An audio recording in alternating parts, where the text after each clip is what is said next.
Recently, a game genre that has been around for a long time has just now become popular among young people. The game Eager World, released 10 years ago. It was originally a dating simulator aimed at a female audience, but in the end, the number of male players was much higher. The special thing about this game lies in its character system. It's so rich that it allows players to roleplay as many characters, from easy ones with high abilities to difficult ones who are completely useless and untalented.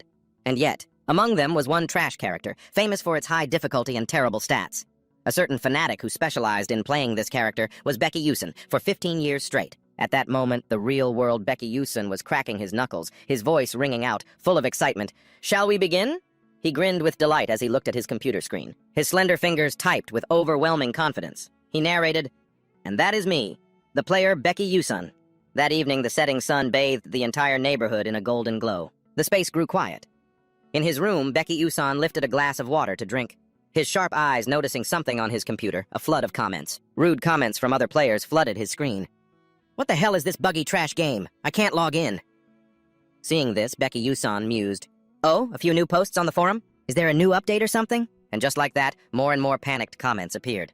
"This damn game, where did this giant dinosaur ass fly in from? It just appeared out of nowhere and wiped all my game data. What the hell is a black demon dragon? It says my character is dead and I can't log in anymore.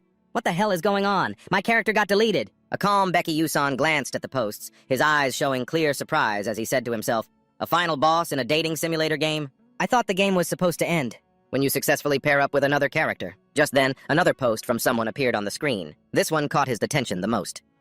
"Everyone, this boss is unbeatable on all fronts.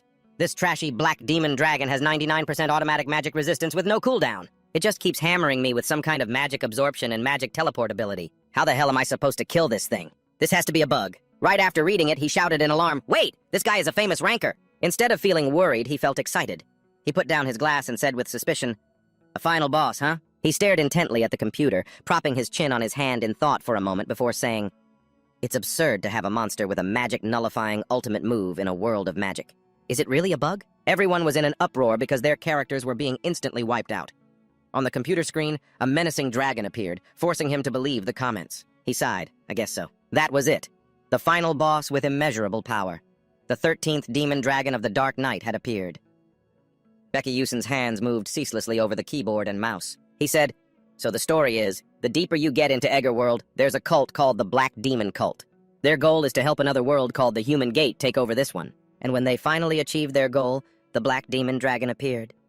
Becky Yusen rubbed his chin, his eyes still fixed on the game interface, doubtful. "The Human Gate has already conquered 90% of the territory. I only care about PvP, though. I haven't paid much attention to the storyline, but the whole story's been thrown into chaos. Will this be okay?" His expression grew more and more pensive. "It's not like I can't avoid fighting it. Maybe I should give it a try." His arm moved slightly as he searched for all the information on it. A notification immediately popped up on the screen. "You will engage in battle with the Black Demon Dragon." Without hesitation, he clicked yes. The character Becky Yusen pursed his lips, his expression serious, his finger clicking the mouse repeatedly. "I'm going to unleash the special moves I've been honing for the past 15 years. The character Becky Yusen appeared on the screen like a powerful warrior with a sharp sword of light. Facing him was the Black Demon Dragon, a massive black dragon. Its entire body was covered in sharp scales, and its eyes glowed with a mystical light, exuding an aura of majesty and terror. The atmosphere immediately became tense. The battle began. He immersed himself in the game, looking at the Black Demon Dragon with cold eyes. "If I were to introduce my character, Becky Yusen," he began, as he and the in-game character Becky Yusen seemed to merge into one. He continued, "He's the only character in the game who can't use magic, despite the fact that everyone can use magic in this game. That's why even the most experienced players don't choose to play as him with this scrawny body. All those years of experience have confirmed that he's simply worse than a side character."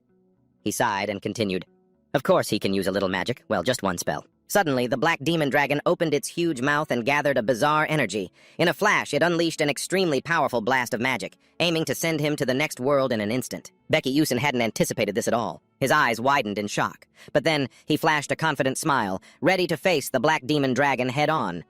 Becky Yusen immediately leaped up with his sword in hand. He slashed across the dragon's neck with ease. He described it, saying, he can use the magic spell Flash. That's the one move he can pull off. He quickly landed on the ground but remained on guard for a situation like this. Becky Yusen's expression quickly turned sour, but it seemed his flash was ineffective this time. As the character Baek Yuson, he was currently calculating that Ijul. It allowed him to teleport randomly within a range of 3 to 10 meters. Very quickly, with 15 years of gaming experience, he had drawn a profound conclusion for his character. The direction he flashed would be random, so if he couldn't control the exact direction, he'd die instantly due to the speed and its after effects. That forced him to think with constant seriousness. On top of that, the cooldown time and the mana cost were ridiculous. After using this skill, you'd also be penalized with a 2-second immobility debuff so anyone could learn it. But most people did not use it. Baek Yuson, confident in his in-game character, said, however, for a veteran player like him, Baek Yuson had mastered this skill. He could control the direction, as well as the distance. He could also neutralize the penalty. The features gradually became clearer. Character. Baek Yuson, signature skill. Flash status. Mana deficiency. He read these stats, frowning as he thought further. It doesn't use up all the mana because he doesn't even have mana data. Unlike other magic, Flash is just a movement ability, nothing more, nothing less. Baek Yuson, in an excited mood, continuously pressed the keys, thinking, but I'm addicted to playing this character, because everything depends on my skill.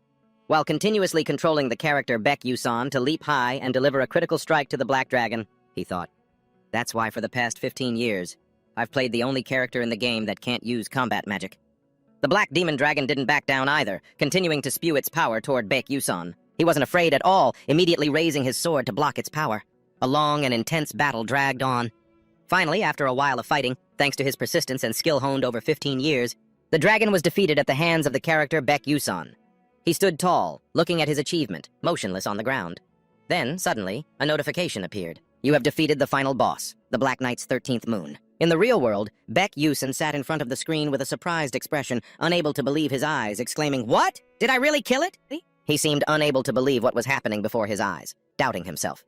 I know I was basically equipped from head to toe with ancient-grade items already, but he's still a trash character, despite the surprise. His fingers were still flying across the keyboard. Well, whatever. With this one-of-a-kind achievement in 15 years, he immediately came up with an idea and said, I'm going to show off to the community that I killed the Black Demon Dragon. The joy didn't last long. Right after Baek Yuson clicked, continuous stream of identical crimson-red notifications appeared. Because the wrong ending has occurred, 90% of the world of Eager is now destroyed. Seeing this, he was utterly stunned, shouting, "What?" Before he could fully understand that notification, another line of crimson-red text appeared. However, you are the person who came closest to the true ending. This made him stammer, speechless. What? It didn't stop there. Next, a notification redder than your girlfriend's lipstick appeared, hitting Baek Yuson right in the eyes. Please complete the true ending this time. It directly threw him into utter confusion as he screamed, "What?" Along with that notification, Baek Yuson felt his body being sucked into another dimension. He vanished from the room. Then, in that white void, his eyes widened, clearly showing fear. He felt a strange sensation for a moment. Baek Yuson woke up in a strange room. It was nothing like his modern computer room. He lay motionless on the floor. A sudden wave of dizziness hit him. Baek Yuson propped his forehead up and sat up, wondering, what happened? He sat trembling, confused, observing his surroundings, trying to compose himself. He found himself in a dilapidated house and asked aloud, "Where am I?" His eyes scanned everything around. Suddenly, he spotted something very necessary right now in a corner and exclaimed happily, "A mirror! Baek Yuson, step by step." Baek slowly approached the cracked mirror. But suddenly, his eyes shot wide open, his pupils dilating to their maximum as he saw himself, and time seemed to stand still. As he saw himself clearly reflected in the mirror, he was relentlessly questioning in his head, "This appearance is Baek Yuson." Just then, on the ground, something flashed. A very strange thing was gradually appearing. Before Baek Yuson could recover from his shock, he saw that it was a screen. Just like that, a quest appeared before him. Episode 1, Escape the Pursuit. The words appearing on it made him stare in astonishment as he speculated, "This is..." He slowly stood up, no longer having any doubt, and silently affirmed, "This is Baek Yuson's starting quest." As things increasingly unfolded like a program, he became so confused that he started to break out in a cold sweat. No way. As if remembering an important detail, Baek Yuson immediately thrust his hand into his pants pocket to check for something. It made him truly not dare to believe it. The thing Baek Yuson had just pulled out was a piece of paper, an admission notice. Holding it in his hand, he instantly realized that this was the certificate of admission to Stella Academy. Beads of sweat rolled down his cheeks.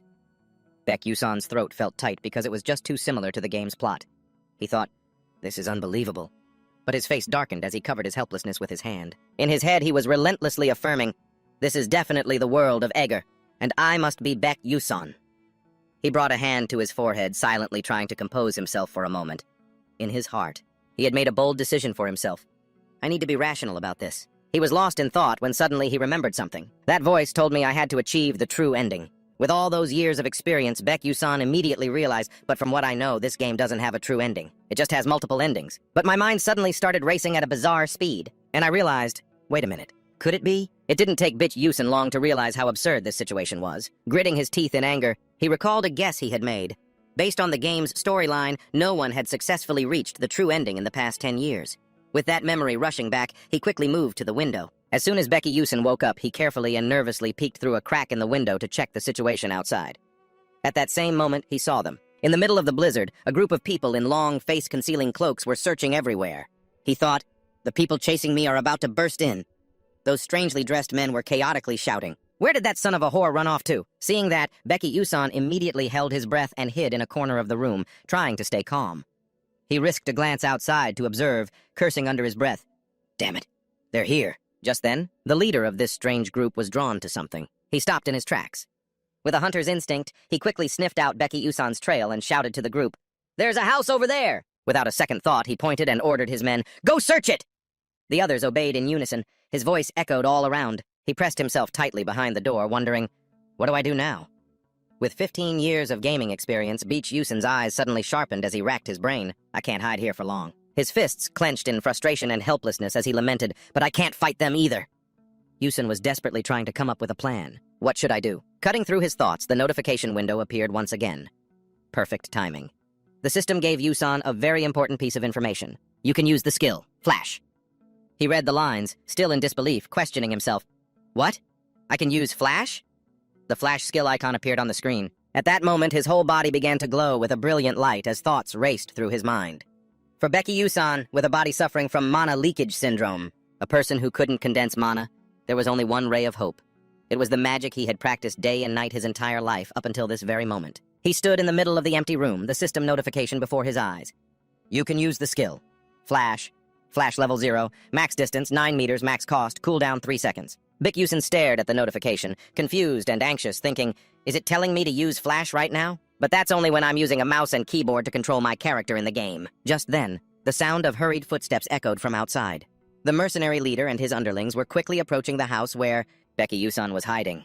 The footsteps grew louder and louder, giving him a bad feeling. His eyes stared blankly into space for a moment before he immediately whipped his head toward the window, panicked. Unable to keep his composure as danger drew near, he thought, damn it, they're here! Baek-yu-san was in such a panic his whole body felt flushed. He was speechless, thinking to himself, there's no time left.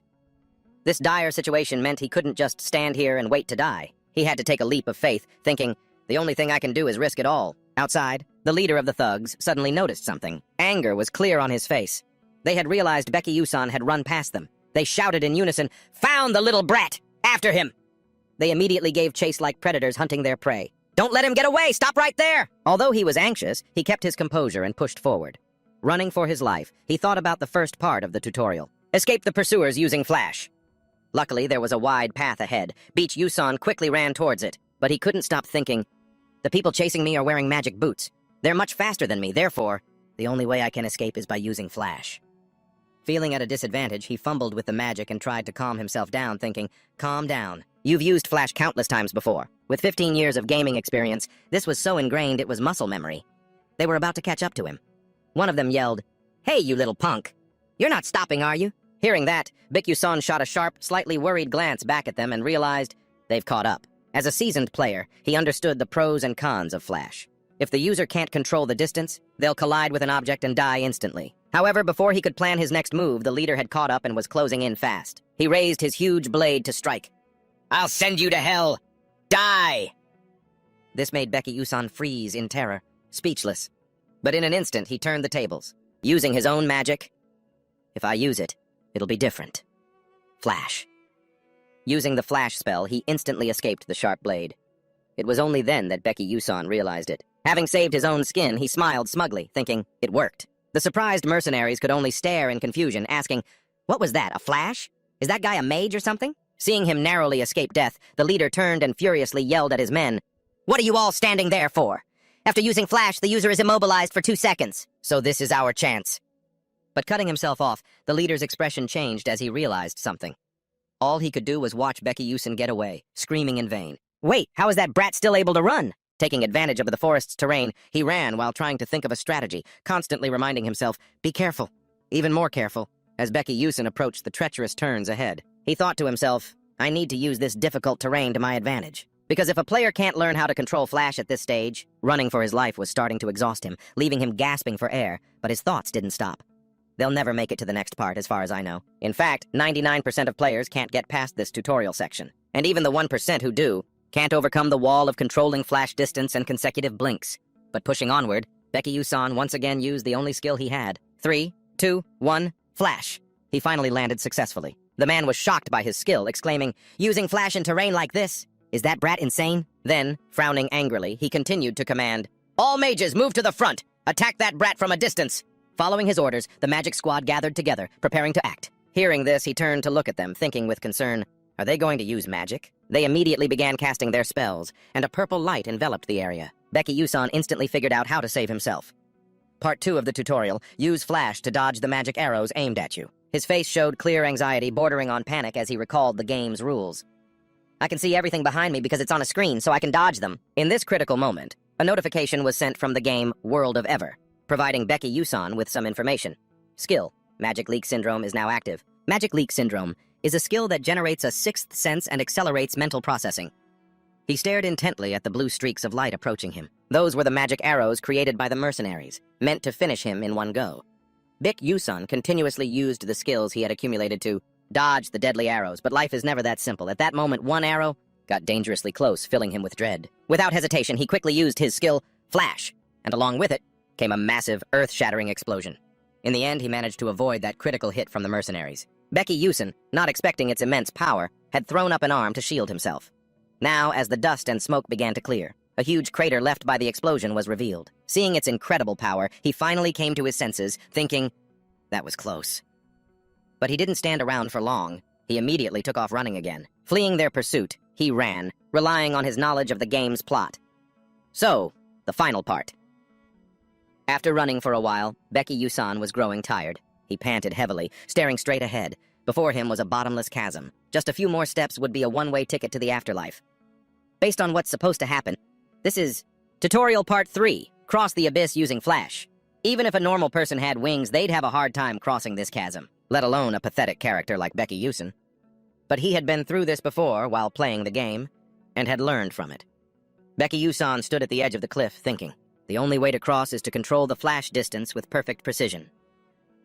The next events of the plot slowly came back to him. After this, I should meet a few passing mages and escape, and that's the end of the tutorial. But that was in the game. Right now, he had to think this through very carefully. To get past this part, I need to cancel the Flash spell after exactly 0.1 seconds. If I fail even once, I'll die right here. He stood there, observing grimly, and spotted about 20 floating rocks. Staring at those massive stones, he struggled internally. 0.1 seconds, easier said than done. After thinking for a moment with no solution, Beck Yusan clenched his fists, cursing inwardly. What kind of lunatic designed this game? That's what he was thinking anyway. But he definitely had his own plan. However, for a veteran player like me, he silently affirmed to himself, to be honest, it's doable. And yet, looking down into the bottomless abyss, another difficult problem appeared in his mind. The problem was right in front of him. At that exact moment, his pursuers caught up. Pointing at Becky Yusan, one of them yelled, "He's over there!" He turned, a cold expression on his face as he looked at them and thought, the pursuers are closer than I thought. He seriously calculated as he watched them run towards him. The distance between us is about 100 meters. My Flash needs 3 seconds to cool down, so it's not ready yet. Beck Yusan relaxed his body and made his choice. It seems the most viable method for me to survive is... With a resolute look in his eyes, an incredibly bold idea came to him. It was about killing all of them amidst the desolate weather and snowstorms with a bottomless abyss before him, forcing Beck Yusan to just hide behind a rock crevice and observe his surroundings. Thoughts surfaced in his head. Even I think this is crazy. How could I dare to think I could do that? Especially when I've never even been in a real fight before. He quietly glanced at the mercenaries trying to hunt him down and thought, if this were a game, the system wouldn't allow me to attack my pursuers. But this was reality. Seeing them gradually getting closer, Beck Yusan affirmed in his mind that there was no rule saying he had to blindly follow the game's rules. And just like that, he gripped his knife, assumed a defensive stance, and continued to ponder, I don't mind the thought of killing someone, and it's not because they're my parents' enemies, according to the plot. Suddenly, Beck Yusan's eyes grew colder than ever. He focused his gaze on them, realizing, they're here. It's just that I think I can win. And so, with his knife hidden from view, Baek Yuseon appeared before them, leaving them stunned. The leader glared in anger. Looking at him, he growled through gritted teeth. "It's that bastard!" He then ordered his men, "Get that little punk, quickly!" They complied, shouting in unison, "Yes, sir!" The mercenaries brandished their heavy weapons. They charged straight at him to strike him down. One of them wore a contemptuous look, thinking to himself, "You dare fight us alone, you fool!" But Baek Yuseon didn't flinch at all. He affirmed to himself, "You're dead for sure." Standing before them, he wasn't afraid. Instead, he calmly calculated, using magic. Target distance, 8.7 meters. Flash step. This stunned the arrogant mercenary from before. He was frozen in place, and even the leader stared at Baek Yuseon with a look of shock and fear. Just then, he suddenly flash-stepped and attacked without a hint of hesitation. He plunged his knife straight into one of their stomachs. The man coughed up blood and logged out of this world. The bloodstain remained etched on his face like an indelible mark. Even though Baek Yuseon knew he had just stabbed a person, his expression didn't change one bit. It even grew more resolute. As the man's blood slowly trickled down onto his hand, he mused, "I can clearly feel the blood running down my fingers. I don't feel guilty at all." Cutting off his train of thought, he immediately slashed the man again decisively, continuing to think, "After all, I'm just killing them to survive." Then, to their horror, he immediately pulled the knife out and gave the man one final powerful kick. The arrogant mercenary was now completely defenseless. He fell backward. One of the lackeys in the group had been taken down, defeated. This made the leader boil with rage, wanting nothing more than to tear him to shreds. Meanwhile, Baek Yuseon had taken this opportunity to turn around and run for it. Seeing this, the leader yelled, "He's getting away!" Baek Yuseon ran for his life, despite the lackeys still chasing him from behind. "Don't let him escape, no matter what!" "The first step is done," he thought as he ran desperately. "I've dealt with one of them, but the next attack will be very difficult. What should I do?" Suddenly, he had a strange feeling. He glanced back, wondering, why is it so quiet? Did they give up? But what a surprise. The leader of the mercenaries had appeared out of nowhere, looming in front of Baek Yuseon and blocking his path. He skidded to a halt, realizing, no, not at all. He stared at them, sweat pouring down his face as he thought, are they going to use magic again? What if I just try to dodge? Baek Yuseon's legs suddenly felt heavy, not like before. He cursed inwardly. Damn it! They had no intention of going easy on him. They immediately cast a spell. The leader pointed at him and shouted, "Now!" The moment he finished speaking, his underling unleashed a bizarre spell, instantly and ruthlessly controlling a large stream of fire. He aimed it at Baek Yuseon. Instantly sensing the danger, he widened his eyes and gritted his teeth, looking for a way out. The stream of fire was like an arrow with him as its target, hurtling towards him like a missile. There's nothing I can do. He could only turn his back and run for his life, cursing in his mind, "Damn it, what is with this magic?" It was a stroke of luck. A tree growing from a rock appeared up ahead. Seeing it was like a drowning man finding a life raft. He was overjoyed, shouting, "There it is!" Without another thought, Baek Yuseon quickly reached for the branch, but it seemed he didn't have enough reach, so he once again used the flash step skill. At the same time, an explosion that seemed to tear the earth apart occurred. It left a huge crater, with thick smoke and dust billowing everywhere. The leader slowly approached to assess the situation. He stood there, smugly thinking Baek Yuseon was dead, and said with satisfaction, "Teach it some manners for its arrogance and for being such a nuisance." But what met his eyes was just an empty crater. This caused his smug smile to vanish, replaced by confusion and fear. He glanced around and shouted in a panic, "He's not here!" But in reality, Baek Yuseon, knife in hand, was approaching. It wasn't until he got close that the leader felt a killing intent so strong it sent a chill down his spine, and he turned to look. The closer he got to his prey, the more he realized one of the strange things about Flash Step. Baek Yuseon mustered all his strength, gritted his teeth, and came to a conclusion for himself. It maintains momentum both before and after use. And just like that, he shouted the skill's name, Flash Step, then charged straight forward and stabbed an underling in the stomach. His screams echoed throughout the forest, causing the remaining henchmen who witnessed it to tremble and say, "What the?" But before he could finish, Baek Yuseon was on him like a flash of lightning, taking down the next man. It was easy. The leader was now sweating bullets as his henchmen were wiped out in the blink of an eye. Soon, Baek Yuseon's entire body was dyed red with their blood. After a few punches and kicks, he was getting tired and let out a sigh. They were originally a group of mercenaries, but now only this many remained. Still full of fighting spirit, he thought to himself, 2 left now. Baek Yuseon stared straight at the remaining mercenaries with determined eyes. He thought to himself, 2 left. I need to finish them off before the 2 behind me catch up. The leader, his eyes wide, spoke in surprise. What a freak. He has an unusual reaction speed for a mage. He continued to shout, "Who the hell are you?" Hearing this, he turned his cold, sharp eyes toward them, thinking, my reaction speed is, of course, faster than most professional gamers, but that's only when it comes to games. He stood still for a long moment, calculating his next move. I can't keep dodging their attacks forever, especially at closer range. As he thought this, he rushed at the man like the wind. I'll end this as quickly as possible. Seeing him charge forward, the leader wasn't afraid, but instead grinned with delight. He readied his broadsword into a defensive stance and said, "I figured out how you fight." He thought to himself, "All this brat uses is flash and daggers." The foolish leader thought that as long as he protected his head and neck, that dagger won't be able to kill me. Baek Yusan, now like a gust of wind, rushed forward for a direct attack. The leader, with his broadsword in hand, was ready to face him. Then, with an incredibly provocative attitude, the leader of the mercenaries yelled out, "Come on, make your move!" He immediately unleashed his Ice Wave skill to take down Baek Yusan. But unafraid, he confidently used his flash skill again, and at the same time, the leader used his power to create large blocks of ice, thinking confidently, "All right, I've got him. Now let's see your face twist in pain." But suddenly his eyes flew wide open, as if he had witnessed something horrific. Baek Yusan's target wasn't him, but the henchman beside him. By now, he had finished off the remaining man so quickly it left the leader utterly stunned. At close range, the mercenary leader witnessed the sharp slice of his dagger and was, for a moment, speechless. It took him about 5 seconds to regain his composure, his eyes wide with disbelief as he said, "Son of a bitch. Just a moment ago you were running for your life like you'd never fought before, and now—" In contrast to his panic, was Baek Yusan's strange calmness.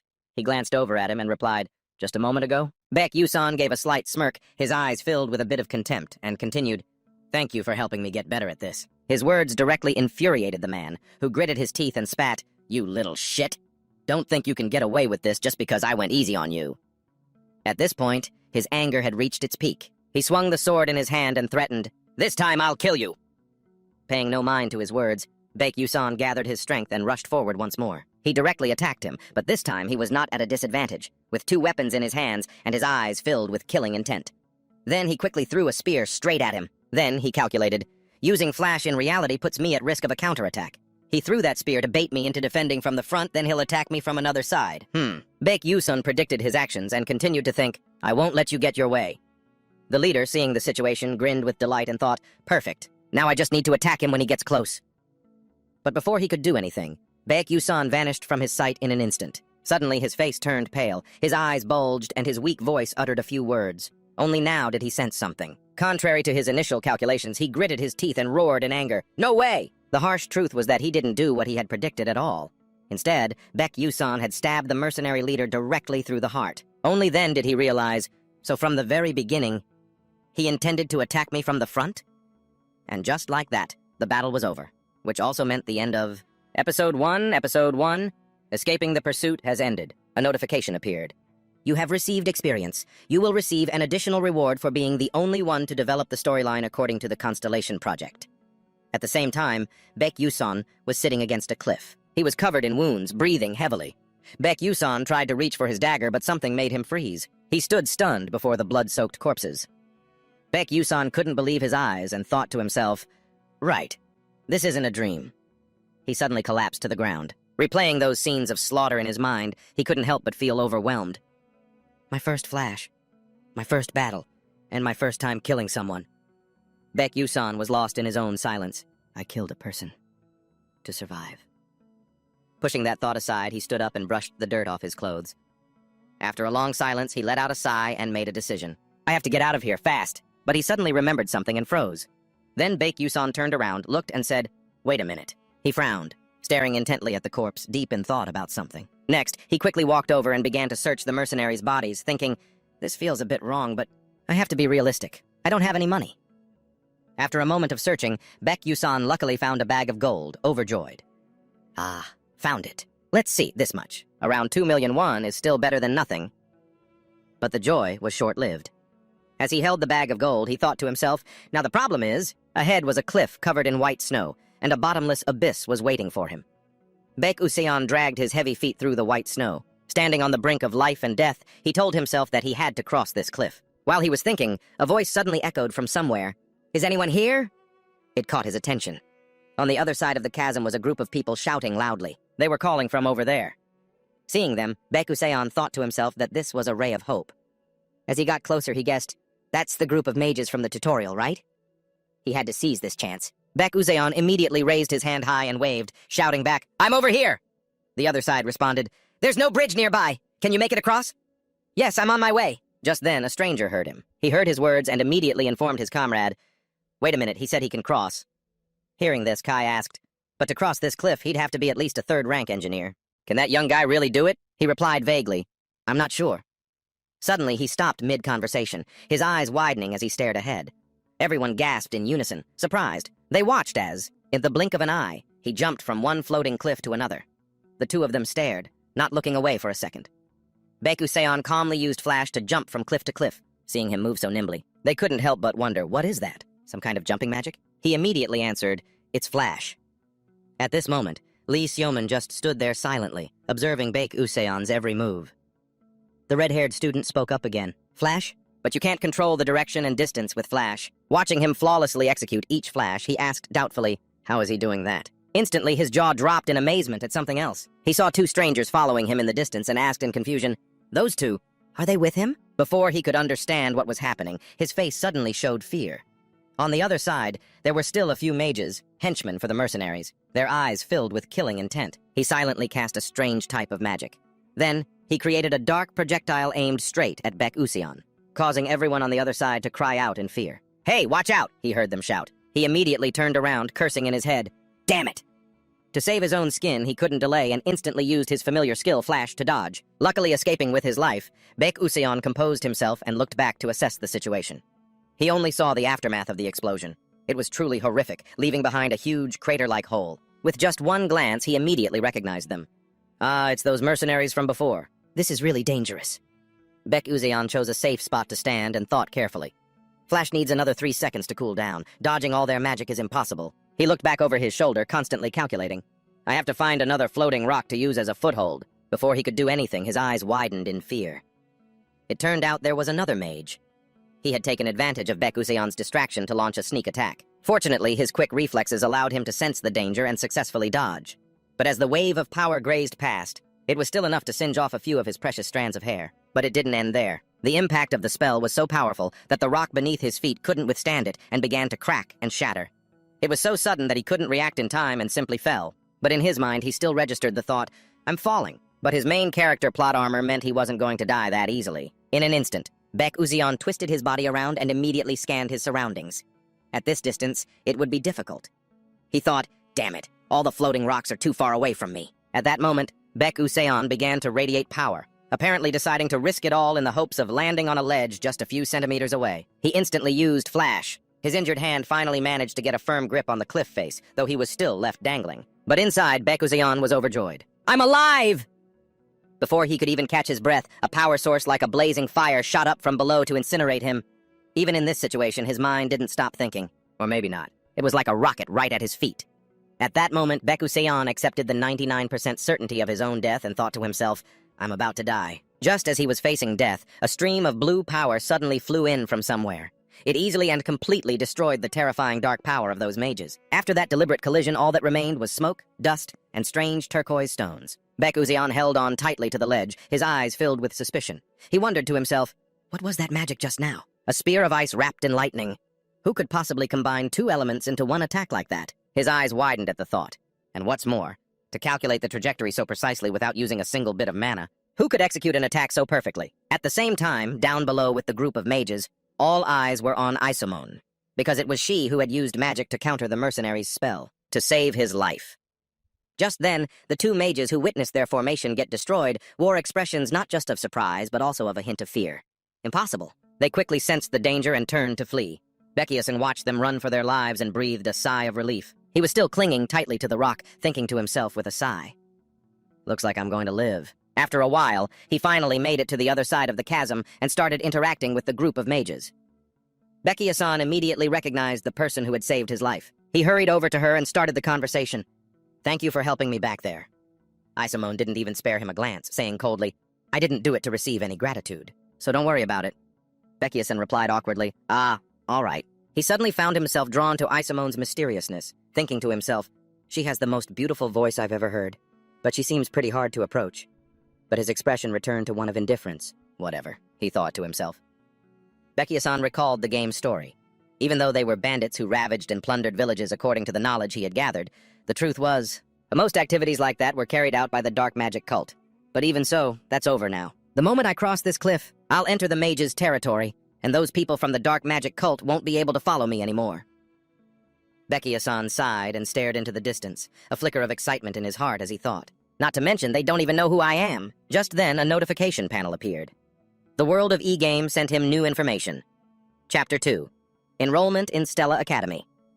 After a quick read-through, Beckiuson spoke with confidence. This is Chapter 2? It doesn't sound too hard. But when he took a closer look, the words Stella Academy were enough to make him dizzy and lightheaded. He reluctantly said, "How am I supposed to go to school at this age?" In the quiet of the night, the mage's carriage moved silently, continuing its journey. The coachman silently urged the horses on through the darkness. Sitting in the carriage, an exhausted Beckiuson drifted off to sleep without even realizing it. In that moment, childhood memories came flooding back to him. An image of when Beckiuson was just an adorable little boy. He appeared with big, round eyes, happily calling for his mother. She, with her slender frame, smiled joyfully as she heard him say, "When I grow up, I'm going to be a mage." Her voice, full of warmth, rang out. "All right, Mom believes you can do it." Yusin held the book in his hands. As he read, he thought, "Mom and Dad worked so hard, saving up money to buy me this old magic book." Even as a little boy back then, he was already thinking, "I'll study really hard so I don't let Mom and Dad down." To achieve that, the young Beckiuson's efforts were seen by his mother, who always took care of him when he fell asleep while studying. But life is always unfair. Those dreams seemed to shatter completely, as his mother, worried, repeatedly called for the doctor. She hugged Beckiuson tightly, unable to believe the doctor's words. She said, "Are you saying my son has Manhwa syndrome?" At that moment, he panicked and cried out in denial, "No, that's impossible!" He seemed to be completely merging with the game character, thinking, "Are these Beckiuson's memories?" The memories rushed back in a torrent, making Beckiuson unable to tell the difference, questioning himself. Then the image of a young, sobbing Beckiuson appeared once more, making him believe they were his own memories. That image of the little boy startled him awake. His head was spinning, throbbing as if it was being split by a hammer. He glanced at the sunlight shining on his face and came to his senses, mumbling, "It's morning." A red-haired guy sitting across from him saw this and spoke up. "Ah, you're awake? I was just about to wake you." He added, "We'll be arriving soon in Lejuasha, a satellite city of Aconium." After the carriage had been moving for a while, the leader of the group called out, "Let's stop here and rest for a bit." Everyone got out of the carriage and spread out, talking amongst themselves. When Beckiuson got out, he stretched to warm up after the long journey. He was surprised to feel a strange gaze on him. Turning, he saw that Isamone was still looking at him. Her action left Beckiuson utterly confused. And yet, after looking, she immediately turned her back and walked away without a word. It made him give a strained laugh, thinking to himself, "So cold." Looking at his surroundings, he continued to rest. "Everything seems to be fine. I was worrying too much. I'm glad the timeline is closer to the modern era than the Middle Ages." With 15 years of gaming experience, he knew that magic existed in the world of Eager. However, in the safe cities, there were also trains and airships, as well as portals, set up for convenient travel to faraway places. Beckiuson glanced at the carriage and thought, "Right now we're heading to Lejuasha to board an airship." Beckiuson imagined a beautiful, colorful city. Lejuasha was on the route to Acarium, and the real story only begins in Acarium, the city of magic. Just like that, he also pinpointed the school he would be attending, the location of the famous magic towers. Along with that, there were the Magic Knights, and the 5 prestigious academies in Aconium, and the school with the most powerful mages and the most outstandingly brilliant students was Stella Academy. Baek-yoon leaned against the carriage, his thoughts firm. So, Stella is a gathering place for geniuses and nobles from all over the world. Finishing his reminiscence about Aconium, he grew pensive. I really don't understand how Baek-yoon got into a place like that. At this thought, he suddenly remembered he hadn't checked his own abilities yet. He immediately summoned the system window, and the information for Manhwa syndrome appeared. Level 1. Strength increases by 0.3%, agility increases by 0.5%, sensitivity increases by 10%. Sixth Sense. Consumes the user's mental power to activate mana detection within a 12-meter radius and activates accelerated perception, which automatically triggers when danger is detected. After reviewing the status screen, he was secretly glad about his sixth sense and accelerated perception. If it weren't for these 2 things, I probably would have been dead a long time ago. Remembering that scene, he concluded that it was a physical curse that made it impossible for him to accumulate mana inside his body. The Manhwa syndrome. It was just like in the original story. It was an inherent curse tied to Baek-Yuseol. And although it was a bad thing, it helped him detect surrounding mana with his sixth sense. At the same time, it allowed him to sense anything attacking him without needing to see it. Accelerated perception gave him the ability to perceive events faster than normal. Whenever a threat came at him, it would seem as if it were moving in slow motion. After analyzing it, Baek-Yuseol thought that the ability was essential for someone like him who couldn't use mana. However, the sixth sense couldn't be used for long periods. It consumes a lot of mental power, so it leaves behind significant after effects. Next were the stats. He looked down to read on. Baek-Yuseol's stat sheet. Strength, 1 star, 59%. Agility, 1 star, 81%. Stamina, 0 stars, 97%. Sensitivity, 1 star, 97%. Endurance, 1 star, 51%. Mental power, 1 star, 43%. Mana experience, 10. 1 skill, blink, level 0. Trait, mana leak syndrome, level 1. After looking it over, he thought that stats like these weren't too bad for a start. He mused to himself. The original Baek Yusil had very low sensitivity, but it seems part of my personality has influenced the stats. As a veteran player, Baek Yusil already knew that in the world of Aegir, there wasn't just one type of level. Each stat had its own rank. Skills had levels and stats had stars. Baek Yusil recalled that the maximum star rank for a stat was 9 stars, but basically no one could reach that threshold. This made him think, I've been playing this game for over 15 years. My personal record was only 8 stars for both sensitivity and endurance. He clicked on the system window, wanting to take a closer look. From now on, I should invest in sensitivity to enhance my 6th. Sense and reaction speed. After all, I can train my stamina and flexibility in other ways. He looked at the changed stats. Sensitivity, 1 star, 97%. Endurance, 1 star, 51%. Mental power, 1 star, 43%. All right, that's done, he thought with interest. After finishing all the adjustments, he began calculating again. The current problem is this mana leak syndrome. If I can't find a way to deal with it, I won't be able to live for long. I have to upgrade it to Secret of the Natural Body as soon as possible. He stood under the vast sky. Baek Yuseol was constantly considering how to improve his mana leak syndrome. The solution was at Stella Academy. So, I have no other choice but to go to Stella, if I want to prevent the apocalypse and treat this syndrome. He let out a helpless, resigned sigh. I really didn't want to go there. I wish there was some way to help me right now. Just then, a system message popped up. You have missed several notifications. He thought in surprise, I've never seen this before. Before he could click on it, someone called out, Hey, let's go! Startled, Baek Yuseol replied, Okay, I'm coming. He turned to get on the vehicle, thinking, I'll check it later. But he didn't notice that Icy Moon was watching him the whole time. She observed his every move without saying a word. The scene changes to the ship, which has finally taken off. It headed straight for Stella Academy. The captain made an announcement. The ship is now departing for Arcanum. All passengers, please take your seats. Just then, a rich, purple-haired young master saw Baek Yuseol. Seeing him looking around, the young master sneered at his cronies. Look at that guy, gawking around like a lost kid. First time on an airship, must be some kind of country bumpkin. The purple-haired guy intentionally spoke loudly, mocking him. I don't get why Stella lets peasants like him set foot in here. Hearing this, Baek Yuseol turned to look at the group. They continued to taunt him. The world's most prestigious academy is being tainted by lowly creatures like this. Baek Yuseol endured the humiliation in silence. Then, to the young master's surprise, he let out a sigh. Then he turned away, thinking, kids are the same everywhere, I guess. Seeing himself being ignored, the purple-haired guy became furious, his face turning red as he shouted, Did you just sigh at me? He fumed, muttering, That lowly bastard! He ran after him, shouting, Hey, stop right there! Suddenly, everyone around them stopped paying attention to him and started whispering about something else. Annoyed, he turned back and asked, What the hell is going on? Why is everyone suddenly making such a fuss? The purple-haired guy was suddenly stunned when he saw who was approaching. A girl with long, platinum-blonde hair, adorned with expensive jewelry. As she stepped inside, everyone immediately recognized her and exclaimed, Princess Bieseon! Hearing that, Baek Yuseol turned back, wondering, did he just say Bieseon? The girl with platinum pink hair and crimson eyes, that's the princess of the Adalabit Kingdom, Hong Bieseon Adalabit. She walked proudly amidst the crowd's murmurs. Seeing this, the purple-haired guy stepped forward to greet her. It's an honor. However, her only reply was a sharp, cold glance as she walked past him without a second thought, leaving him frozen and stammering. Hong Bieseon walked towards the staircase where Baek Yuseol was standing. Leaving the stunned young masters in her wake, she passed by Baek Yuseol, and he realized who she was. So this is the villain of this world. Hong Bieseon, one of the main characters of this game. She and the main female character are always at odds. In the end, she dies no matter which route you choose. She's brutally murdered in some endings. In another, she's bullied by the entire academy and then expelled.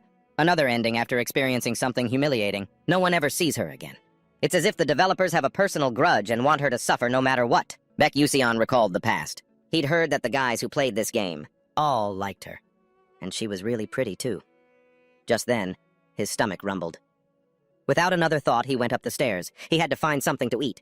After seeing the luxurious food items along with their astronomical prices, Baek Yuseon picked one up to look and was left completely speechless. He immediately turned and left, endlessly scolding himself in his head as he walked away. Everything here is so expensive. I guess I'll just eat when I get to Acarium. Just then, an announcement echoed, reaching everyone's ears.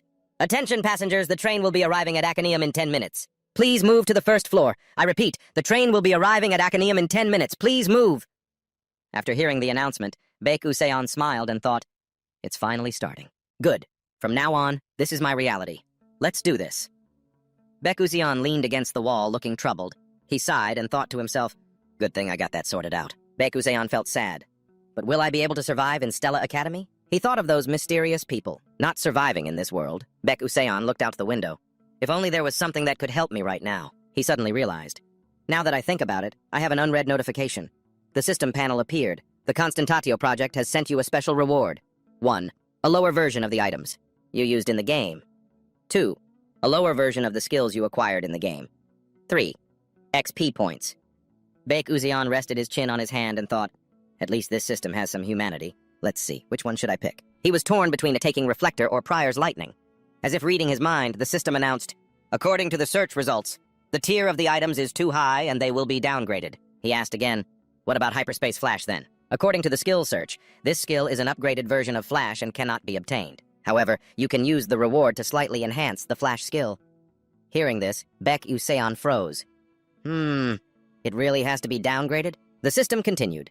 Due to the deficiency in your narrative energy, we cannot fully materialize it. He asked, what's that? The system replied, the force that drives the story's progression is called narrative energy. If you continue to explore the hidden stories of the main story, the energy will be accumulated. At this point, Baek finally understood. In short, you can't give me overpowered items because I'm just a newbie, right? He fell into a thoughtful silence as the system remained quiet. Baek continued to ask, then what about the Finch glasses? The system went silent again. Then it finally replied, according to the system check, it is concluded that the item can be provided. All right then, I'll take it. As soon as he finished speaking, a blue light appeared in his hand, forming an item that looked like a normal pair of glasses. Looking at it, Baek thought, I can't believe the day has come when I actually have to wear this thing. The Finch glasses is an item that contains all the information I gathered while playing the game. In the world of Eager, one can't simply recall or read information about monsters they've hunted or knowledge they've acquired. That's why players developed countless items, to store information in their own way. And so did I. With that thought, he put the glasses on. The lenses lit up, and the information panel appeared again. Finch glasses. Description. Can't remember what you ate last night? Don't worry, because these glasses have got you covered. It records in detail everything you've ever seen. Special feature, sealed Finch folder. Use intellect to activate. Seeing this, Baek immediately used his intellect to open the folder. System loading. Opening Finch folder. Then, the folder opened, displaying information. Alchemy materials, hunting grounds, dungeons, monsters, characters. Baek glanced over the list and thought, this is good enough. He blended into the crowd. This place is just like the real world, so I can't talk about what I can do using the system, but with these glasses, I can get back about half of the abilities I used to have. Baek closed the folder. As he was walking and thinking, a voice rang out, catching his attention. Hey, who's that over there? Up ahead was a girl surrounded by whispers. You mean the eldest daughter of the traitor, Dachman? They whispered among themselves. Goodness, how dare she still show her face here? Shh, she'll hear you. Baek wondered to himself, Isolette? He thought, now that I think about it, one of the functions of the Finch glasses allows me to register or check character information in the main story. Then, Baek used the glasses to open the system panel and check the info on Isolette. Fake heroine, ice mage, drinks pickle juice before eating pizza, eldest daughter of Dachman. Her father's death led to the downfall of her family. Dies later. He wondered to himself, she's a fake heroine? To talk about Isolette, the fake heroine, there's one point that must be mentioned. Although the place I'm in is the world of Eager, the truth is that Eager is a game based on a fictional romance novel, Don't Love the Princess. And that novel is about the heroine, Isolette, who lost all her relatives.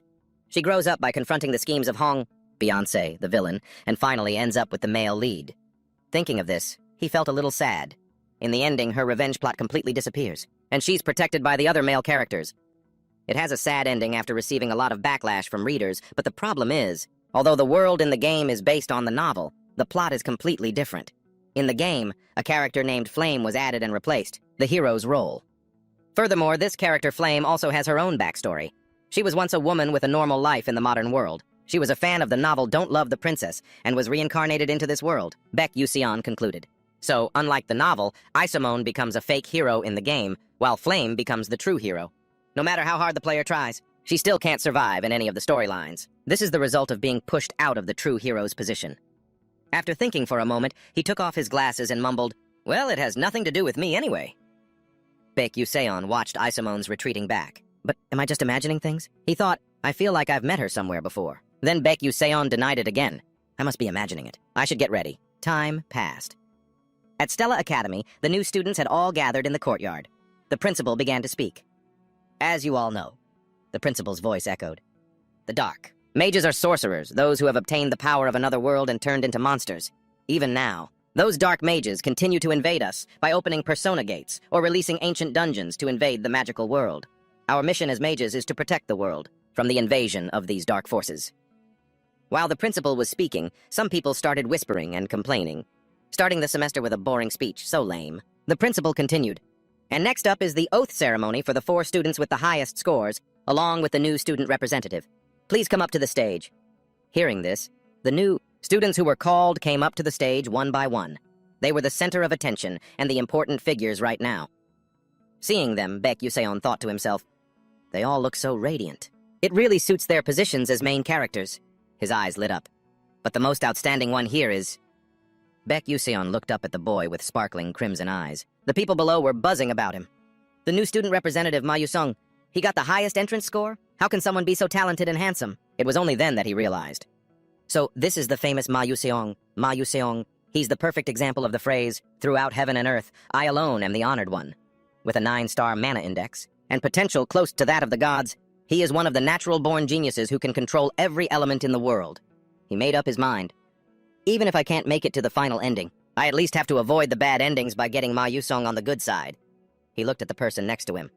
However, that's a girl with short hair. That must be Flame, Baek Yuseon thought. But it also depends on her actions from now on.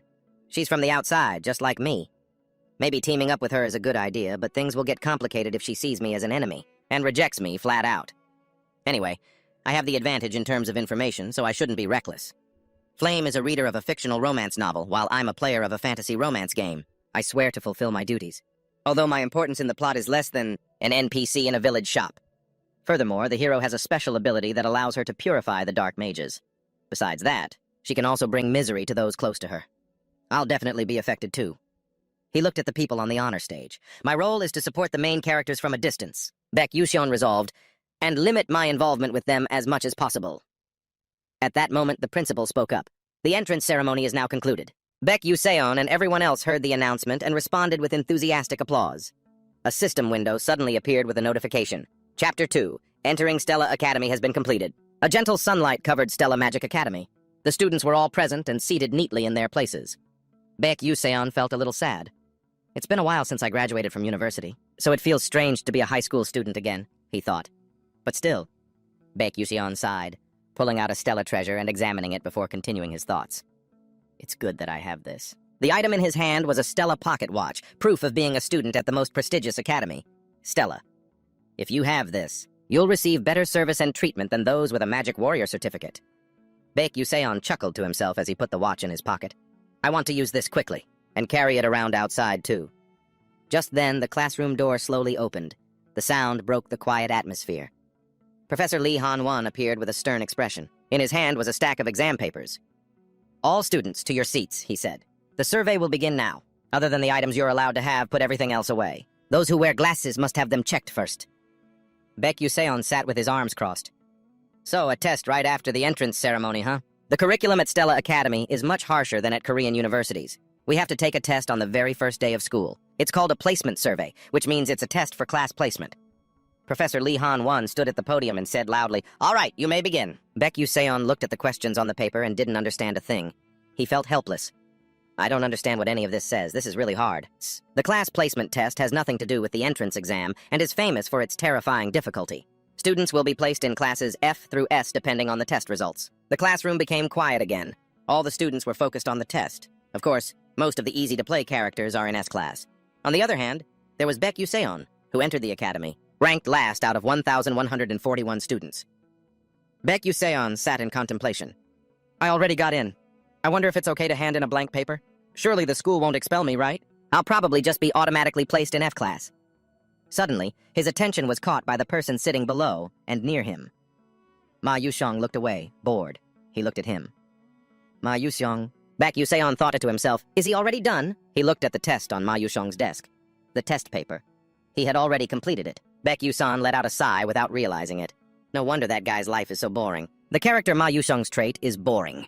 He was born into the most powerful family in the world with natural talent and a genius intellect. Everything is easy for him. That must be why, Baek-yusen thought. Depending on how the female characters act, Ma Yuseong's personality will be decided as either good or evil.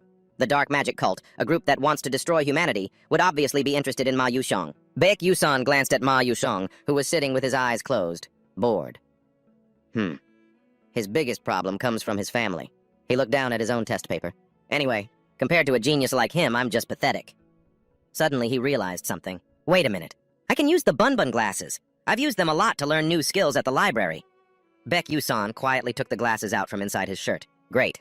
I've got nothing to lose, so I might as well give it a shot. Just as he was about to put the glasses on, Professor Lee Han-won appeared out of nowhere behind him, making him freeze.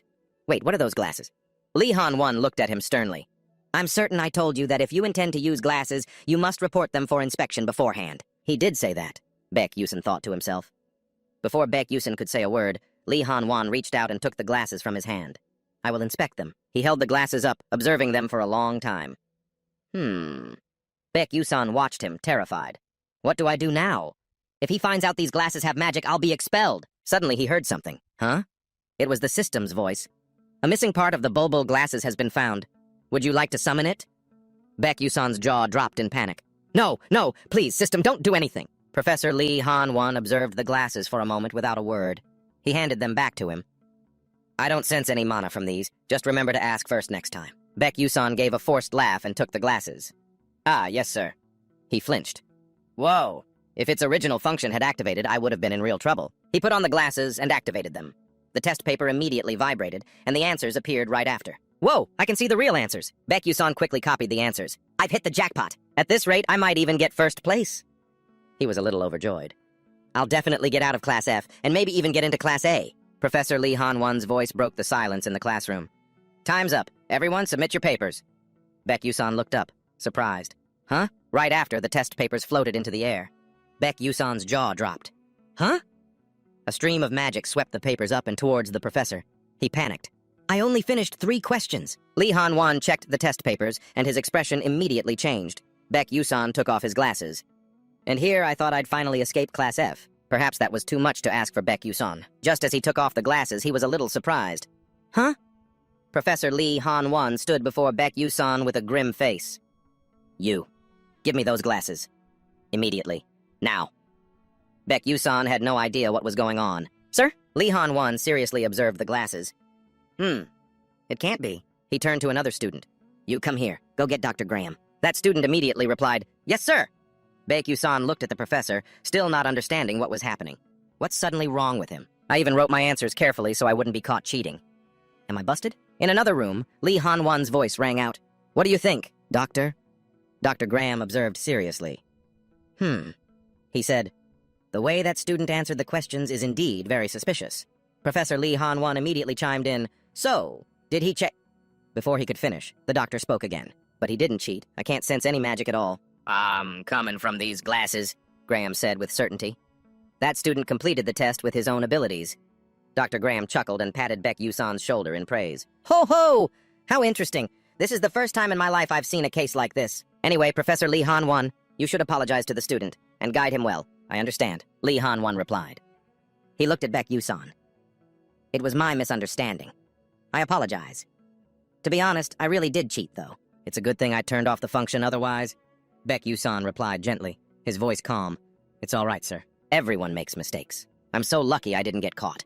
The morning at Stella Magic Academy was peaceful. In Professor Lee Han-won's office. Professor Lee Han-won was sitting at his desk with Dr. Graham, reviewing the new students' test papers. Lee Han-won looked at one paper that got the first question right, his eyes serious. Suddenly, a voice called out. Oh, Professor Lee Han-won! Professor Eden Timon walked over with a pleasant expression. Are these the entrance exams for this year's new students? Lee Han-won replied, Yes. She said enthusiastically, I heard there are a ton of outstanding students this year. Lee Han-won looked up and answered, It seems so. There's Hong Bi-yeon, from the most famous family of fire mages, the Princess of Adolabit, the Kingdom of Flames. Next is someone who, at just 12 years old, became the chosen heir to the throne of the Scalvan Empire for his magical talent, Jeremy Scalvan, the prince who defeated all of his older brothers. In the battle for the throne, and hailing from the world's greatest magic tower, the Full Moon Tower, Professor Eden Timon, the heir to the tower, smiled. I heard that creating the questions was very difficult because so many students from famous families are attending this year. There are bound to be a lot of interesting questions. I'm glad you like it, Lee Han-won replied. After speaking, he looked down again at the test in his hands.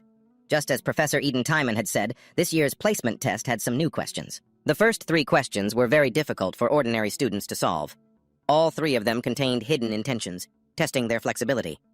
If it was a problem that couldn't be solved, would the test taker know to skip it and move on to the next question? Second, how would a student solve a problem that had never appeared in the textbooks before? Lee Han-won was still lost in his thoughts. The era of learning magic based solely on theory and memorization was over. This is now an era of competition that requires creative thinking and rapid judgment.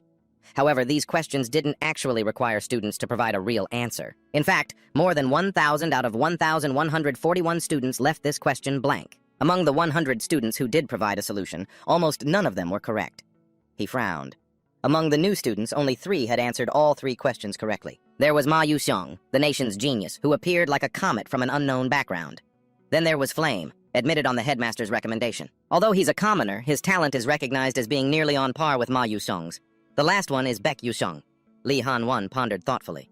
Ma Yuxiong and Flame are called geniuses, and I'm sure that Baek Yuxiong is the student with the lowest entrance score. I didn't think he'd be able to solve all of these hidden questions, especially when he couldn't answer any of the other questions. Eden Timon looked at Lee Han-won, puzzled. I'm wondering why you're so interested in the new student's scores. Lee Han-won replied, It seems there's a student with a rather illogical score. Eden Timon said again, That's understandable. After all, even if a series of formulas and calculations fail to solve it, someone can still suddenly think of the solution. Lee Han-won looked up at Professor Eden Timon. Do you think this kid is a prodigy? Eden Timon shrugged.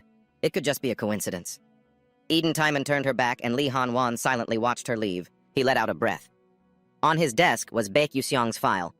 Underneath it was a small note in clear handwriting. Admitted on special exception due to extremely skilled control of Blink, Lee Han-won mused. So the child the headmaster granted special admission to is quite different, isn't he? The corners of his lips curved up. A student who is a combat mage specializing in Blink. Lee Han-won looked at Baek Yuxiong's photo. We'll find out soon enough, whether it's a coincidence or if the kid is truly special. The students were gathered, chattering excitedly. Everyone was both eager and anxious. I heard the class placement lists are being posted today. I'm so nervous. I wonder what class I'll be in. My mom told me not to even bother coming home if I don't get into Class A. Baek Yuxiong stood not far away, thinking with frustration. I can't believe I have to go check the placement board myself. In the game, I could just check it with a single click. All the students were packed tightly in front of the placement lists. Suddenly, one of the students recognized Baek Yuxiong. Is that Baek Yuxiong? Is that Baek? He stood silently, watching everyone talk about him. I heard. He got 1 point on the magic assessment entrance exam. Huh? Seriously? How did someone like him get into Stella? I'm starting to doubt Stella's standards. Ignoring the chatter, Baek Yuxiong slowly walked up to see the list. Whatever. Say what you want. I'm just going to check my class and leave. He thought about his terrible test performance. He naturally went to look at the class lists for Class E and F. It's fine. Baek Yuxiong calmly looked up to find his name. Huh? My name isn't here. His name was completely absent from the Class F list. Baek Yuxiong felt as if he'd been struck by lightning. Don't tell me I got expelled just because I only answered 3 questions. No way. Am I screwed? Baek Yuxiong. Oh my god, why is he here? There must be some mistake. Finally. His name was finally there. Baek Yuxiong glanced toward where his name was called. A group of students stood before the placement board. Their tone was slightly dissatisfied. Yeah, that's right. Us Lex from the house of Marquis Jack Balin, ranked 29th, also got into Class A. Even Kai from Class A got a perfect score on the written exam and ranked 17th. So why someone like him, Baek Yuxiong frowned, confused. What's wrong? Something is strange. Should I go check? Baek Yuxiong was stunned. Whoa! That was his name. Baek Yuxiong. Baek Yuxiong stood frozen, not believing his eyes. Why is my name here? He was so tense he couldn't speak. This can't be. What is happening? The most special rank that all students dreamed of achieving. Class S, where the most exceptional students of the finest magic school, Stella Academy, gather. Unlike the other grades, which have multiple classes, the S rank has only 41 students and a single class. But Baek Yuxiong frowned, thinking, why was I placed in Class S? There must be a mistake. I'm going to lose my mind. I'm going to be seeing the main characters in class a lot more often now. Baek Yuxiong mused that getting involved with the main characters would only get him killed sooner. I can't change classes. He immediately turned and quickly walked away. Well then, I'll just have to try to be as invisible as possible. I can do this. Baek Yuxiong seemed to still be lost in his own thoughts, not noticing his surroundings. Not far away, a girl who had noticed him opened her mouth, as if she wanted to say something. A tense atmosphere filled the room. The sound of slapping echoed throughout, as if Hong Bijin was on the receiving end of some brutal hits. They came from her mother, Hong Ji-young, a professor of the fire element. Her face was ferocious. You got 3 entire questions wrong? Even Princess Isel of the Manhwa Duchy got 2 questions right. Hong Bijin collapsed to the floor, enduring her mother's harsh words. You can't even answer questions that a bug all could solve. You're not even as good as a bug. Remember that and do it again for me. She continued to ask, Do you understand, Bijin? Bijin replied lifelessly, Yes, mother. Her face was stern as she looked at her daughter. Hong Ji-young smirked, then continued to speak. Listen here, Bijin, she threatened. You will not follow the same path I did, being exiled from the kingdom only to end up with this stupid professor position. You will not become a disgrace to the entire kingdom. Suddenly, Hong Ji-young leaned down, her hand touching Bijin's face, red from being slapped. What you need to do is become a more useful existence than your sister. At this, she gave a sinister smile. Hong Ji-young's voice was full of sarcasm. Do you understand what I mean? Desperate and dazed, Hong Bijin replied, I understand, mother. After Hong Ji-young left, a thought flashed through Hong Bijin's mind. I don't understand. I live and solve everything according to what I've been taught. The problem is the magic I've never learned, spells I've never known, and formulas I've never been taught. Why? Tears streamed down her cheeks. Why? Hong Bijin despaired. Why do you always torment me, mother? The scene changes to the S-class lecture hall, where the new students were buzzing with excited chatter. Only our guy, Baek Yoon-sung, was holding his head in frustration, thinking to himself, I'm going to lose my mind. I've been transferred to a place full of antisocial freaks. Just then, some whispers caught Baek Yoon-sung's attention. How did that guy even get in here? No idea. I'm dying to know, though. The new students continued to gossip. Did you hear? Our parents protested and demanded to know why he was admitted to S-class. The only answer they got was that Baek Yoon-sung is qualified to be in S-class. For real? That's a non-answer. Hearing this, Baek Yoon-sung could only laugh. Looks like I'm the one being ostracized, he thought. He stretched nonchalantly. They've worked their butts off since they were little, and then some idiot like me suddenly gets to sit among them. Of course they're going to be annoyed, but it doesn't matter. Everyone's class gets reassigned based on their performance after each exam. At this point, Baek Yoon-sung wore a profound expression. And S-class is no exception. Of course there are always a few cases of students getting demoted. Suddenly he remembered something. Now that I think of it, there was a student from A-class who later got promoted to S-class. I'll find them later, Baek Yoon-sung observed. This Magic Academy is really something else. Every time I think that these game characters are right here in front of me, in a few years, most of the students in this class will be world famous, and about 5 of them will likely betray the world of magic. At that, Baek Yoon-sung looked over at him. Ma Yu-seong is one of them. Then Baek Yoon-sung turned his gaze toward Flame. He thought, it would be great if Flame could prevent that from happening. Just as he was thinking this, Professor Lee Han-wol opened the door and walked in, saying, Everyone, take your seats. Baek Yoon-sung was surprised. Professor Lee Han-wol began his introduction. It's a pleasure to meet you all. Perhaps some of you students already know who I am, but I will introduce myself nonetheless. His face was stern. I am the professor for S-class, Lee Han-wol. The new students couldn't hide their excitement and began to whisper, That's the famous Professor Lee Han-wol. The number of dark mages he's hunted is in the 4 digits, right? The new students continued to whisper. They call the professor a 7th rank magic warrior. He's on a completely different level. Just then, the whispering was cut short by the professor's reminder. Everyone quiet down. The professor said, It seems we have a room full of talented students here and 1 special admission student as well. Then, he continued, As you know, this academy is a place where we train battle mages. As magic warriors, you all will go through a rigorous secondary education. Over the next 3 years, I don't expect all of you to keep up. However, I do expect you to show me your best efforts during that time. Lee Han-wol asked in a low voice, Are there any questions? No one raised a hand. A satisfied expression appeared on the professor's face. Good. In that case, let's begin class. Before he could finish the sentence, the door burst open. Hong Bijin was standing outside, a red mark still visible on one of her cheeks. Seeing this, Baek Yoon-sung wondered, Hong Bijin? The one who's more of a stickler for the rules than anyone, is late? Seeing Hong Bijin talking with the professor made him even more curious. What's going on? Baek Yoon-seong took out his glasses. I'll have to use the magpie glass to check. Just then, information about Hong Bi-yan appeared. Hong Bi-yan, a Dolabit, villain, fire mage, likes red ginseng candy, occasionally gets burned, only drinks espresso brewed in the Acalia style, has a wicked mother, guaranteed to die. He stared at the system window. It was still the same. Baek Yoon-seong thought, guaranteed to die. He looked back at Hong Bi-yan. If ice died because of flame, then Hong Bi-yan will die because of both flame and ice. Just then, a crimson notification window appeared. You could say this is the inescapable fate of a villain. Baek Yoon-seong took off his glasses. If I could, I'd help her. But in my current situation, I can't help anyone. Lee Han-won said to her, Student, return to your seat. Suddenly, Baek Yoon-sung was lost in thought again. It's awful that I can't do anything but keep my distance. Suddenly, Baek Yoon-sung froze. Huh? When did Hong Bi-yeon get here? She was staring intently at Baek Yoon-sung. He tensed up. Huh? Hong Bi-yeon pulled out a chair and sat down next to him. His mind was suddenly filled with suspicion. What is going on? It feels like everything has changed from the very beginning. On the podium, Professor Lee Han-won spoke with a stern expression. All right, before class begins, we will hold an inheritance ceremony for the wands. That you students will be using. His voice echoed through the classroom. Class S and Class A will hold the ceremony together. As for the details, Baek Yoon-sung muttered to himself, the inheritance ceremony. It's a bit of a hassle, but I'm actually looking forward to it. There are two major events at Stella Academy. One is the Soulmate Covenant Ceremony, and the other is the Inheritance Ceremony.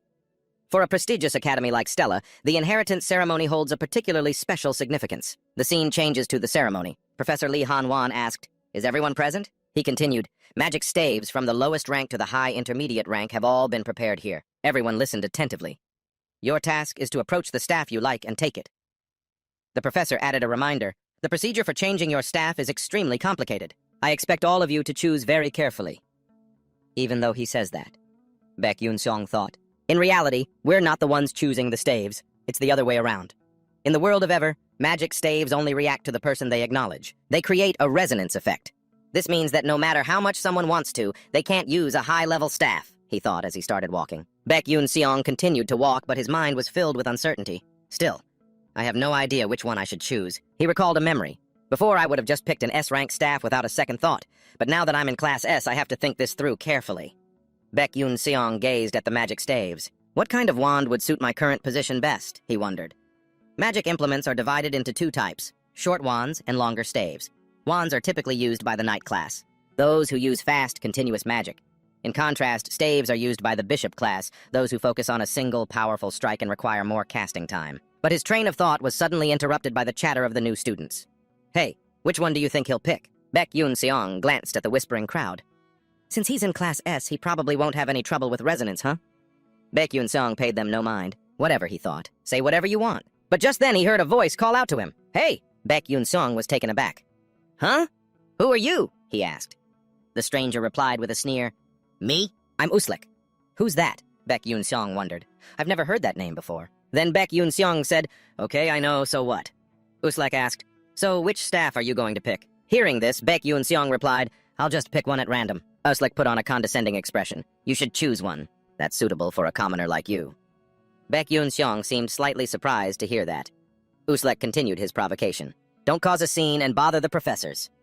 Baek Yoon-sung calmly walked past him. Yeah, you try not to cause any trouble yourself, all right? Uslek's face flushed red. You bastard! He yelled, continuing to press him. Are you trying to pick a fight with me? Baek Yoon-sung found this incredibly annoying. He took out his glasses. So noisy. In front of him, an information panel appeared. Uslek Sepp Bieland, son of Marcus Sepp Bieland, follower of Prince Jeremy. Third-rate bully. He put his glasses away, looking slightly disappointed. Is that all the info I get? Baek Yoon-sung looked at him and sighed. Nothing special, huh? Uslek pointed toward a magic staff.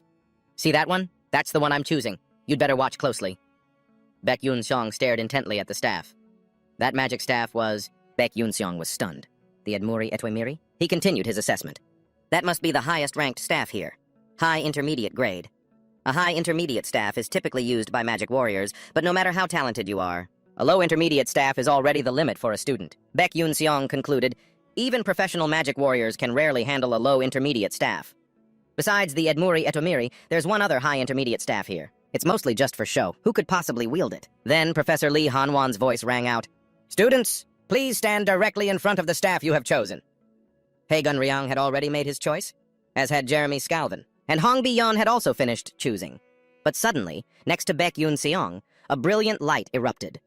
The freshmen who saw it were utterly stunned, letting out gasps of amazement. Isn't the wand that Hyun chose the Hayden Amakoten? That's a mid-grade wand. Prince Scalvin got a mid-grade wand, too. And after him, lights kept shining. Princess Hong, Beyonce, John, CEO Victor LaHaven. They all also got mid-grade wands. Just how many people got mid-grade wands? Usually only certified mages can even use them. Plenty of people were muttering about how crazy this year is. Uslex ground his teeth. Damn it! He roared in anger. Just you wait! I'll do it too! Then Uslex walked away. The crowd's chatter shifted to him. Oh, isn't that us, Lex? People started murmuring about him again. Do you think he can get a high mid-grade wand? Standing before the wand he'd chosen, us Lex smirked confidently, thinking, watch closely. I'll show you all what real S-class talent looks like. Then he gripped the wand tightly. Suddenly, a powerful beam of light shot out, with lightning crackling throughout the room. From a distance, Baek Yuseon also felt the intense energy. Just as I predicted, he said slowly. He failed. Sure enough, us Lex had collapsed to the ground.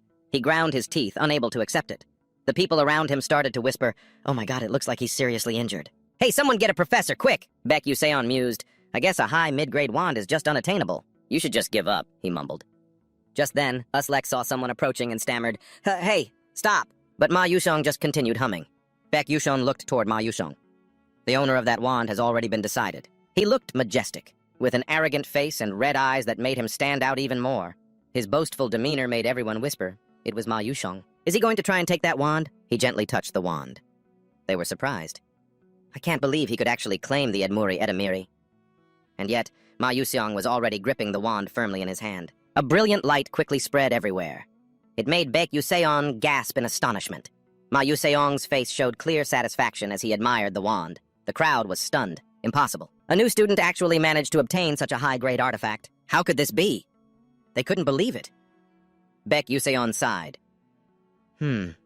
It's just as I expected. He looked at him. Now, even more people will know just how talented he is. Ma Yuseong keenly noticed Baek Yuseong standing there, stunned and confused. He then smiled at him. Baek Yuseong was speechless, thinking to himself, what the hell, is he crazy? He was immediately reminded of a certain girl. After all, Flame already possesses a wand of a similar grade. The Teravan. In Baek Yuseong's mind, an image of Flame appeared. However, this could be where their paths diverge. If Flame successfully obtains the Teravan, he recalled the plot. Ma Yuseong will see her talent and become interested in her. That would open the Ma Yusheng route. But if she chooses a different wand, it will open a completely different route. Baek Yuseong thought about his next plan. I need to make use of a Flame to get Ma Yuseong on my side. He suddenly saw Flame walking by. Ah, there she is. Flame was staring intently at a wand. Baek Yuseong was very serious. The Teravan is over there. The closer she got to the wand, the more anxious and curious he became. He thought to himself, what are you going to do, Flame? As she moved nearer to the wand, he urged her on in his mind. That's right. Take the Teravan. Baek Yuseong waited in anticipation. Then Ma Yuseong will get interested in Flame, he continued to assume, and will have a much higher chance of reaching a happy ending. But she just walked right past the wand, leaving Baek Yuseong stunned. Huh? He watched her ignore it, only able to think, what? She doesn't like the Teravan? Baek Yuseong's jaw dropped. What is happening? Doesn't she know what it is? Does she not have enough information about it? How is that possible? Flame was still searching for her own wand. He thought to himself, this is terrible, no matter how you look at it. Flame is supposed to be the main heroine. She should be able to resonate with all the wands. Baek Yuseong ground his teeth. What if she ends up choosing some weird-ass wand? Then we'll miss out on another good route. He straightened his posture, preparing to use magic. A golden light began to emanate from his body. At this point, Baek Yuseong made up his mind. I have no choice but to push the Teravan towards her. Baek Yuseong aimed right behind Flame. He used Flash Step and appeared directly behind her. Flame seemed to realize something was there. She jumped, exclaiming, Huh? Since when? Baek Yuseong forced a bright smile and began to speak. I was just wondering which wand you were going to choose. Why would you want to know that? She immediately replied. Baek Yuseong had to make up an excuse. I just wanted to help. You looked a little lost. Flame responded indifferently.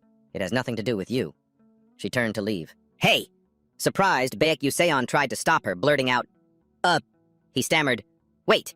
Baek Yuseong scratched his face. Something was strange. An image of her and her friends suddenly appeared in his mind. Flame is supposed to be friendly with everyone. She's an extrovert, so why is she being so cold? Yusan, full of determination. No, I can't just give up this easily. My life depends on this. Hey, wait, I'm getting really stressed out here. I just wanted to help you pick one. Flem glared at him angrily. Mind your own business. But Baek Yusan was persistent. But I feel like there's a staff here that would really suit you. She grew more and more impatient. Flem yelled in his face, What the hell do you know about staffs? Yusan could only force a smile. What the hell? Did I do something wrong? Or maybe she doesn't care about support items? He continued, I've heard a lot about you. He pointed towards the staff. Do you think you have what it takes to master that one over there? Flem looked over at the staff and exclaimed, Teravan! Baek Yusan smiled. That's the one? He was surprised. Huh? A look of fear crossed Baek Yusan's face. What's that noise? Suddenly, something rushed towards him at high speed. His eyes widened in fear. Baek Yusan slowly opened his eyes to see... Ugh! In his hand was the Teravan staff, but he hadn't realized it yet. That scared the hell out of me. Baek Yusan looked at the staff, confused. He was completely shocked. Baek Yusan stammered, "Why is it in my hand? Why is it in? Flem is the one who should have it!" Baek Yusan cursed under his breath. "Damn it!" He stammered, Baek Yusan tried to call out to Flem, but her face was ice cold. Flem replied with a dangerous smile. "Why?" Yusan was terrified. "It's nothing," he worried to himself. "I'm screwed. I'm so screwed." And later that afternoon, after class, the students began to head out. As Flem was walking back to the dorms with her books, she overheard some gossip. "Hey, did you hear?" Flem looked at them. They were still chatting cheerfully. This year, 2 students successfully obtained 2 high-grade magical staffs. "Oh, really? In the past, only 5 people have ever managed to do that. So now there are 2 more?" a boy said. "But the weird thing is, one of those 2 students only used Blink during the entire magic exam." The other friend looked surprised. "Huh? Blink is a basic magic spell. How is that even possible? My parents told me that Blink is trash magic." He was shocked. There must be some kind of mistake, right? Hearing this, Flem remained silent. A while later, at the Academy's self-study hall, the afternoon sun was beginning to fade, its light peeking through the windows and down the hallway. Flem sighed as she walked, muttering, "Finally, some peace and quiet." She thought back to the students' words from that morning. That's all they've been talking about today. Everywhere I've gone, the news about 2 students getting high-grade staffs has spread so fast. But I just don't get it. Flem recalled the moment Baek Yusan got the staff. She was so surprised. No way! He got the Teravan? Just who is that guy? Baek Yusan was completely bewildered. I read the original novel 3 times before I came here, but the name Baek Yusan never appeared even once. But Flem couldn't stay calm. And it said no one else could possibly claim Teravan, yet he resonated with it so easily. Flem gritted her teeth. It's like an image of him holding the staff with a sinister smile flashed in her mind, making her think, he's trying to show off to me. Flem shook her head in annoyance, trying to push the thought away.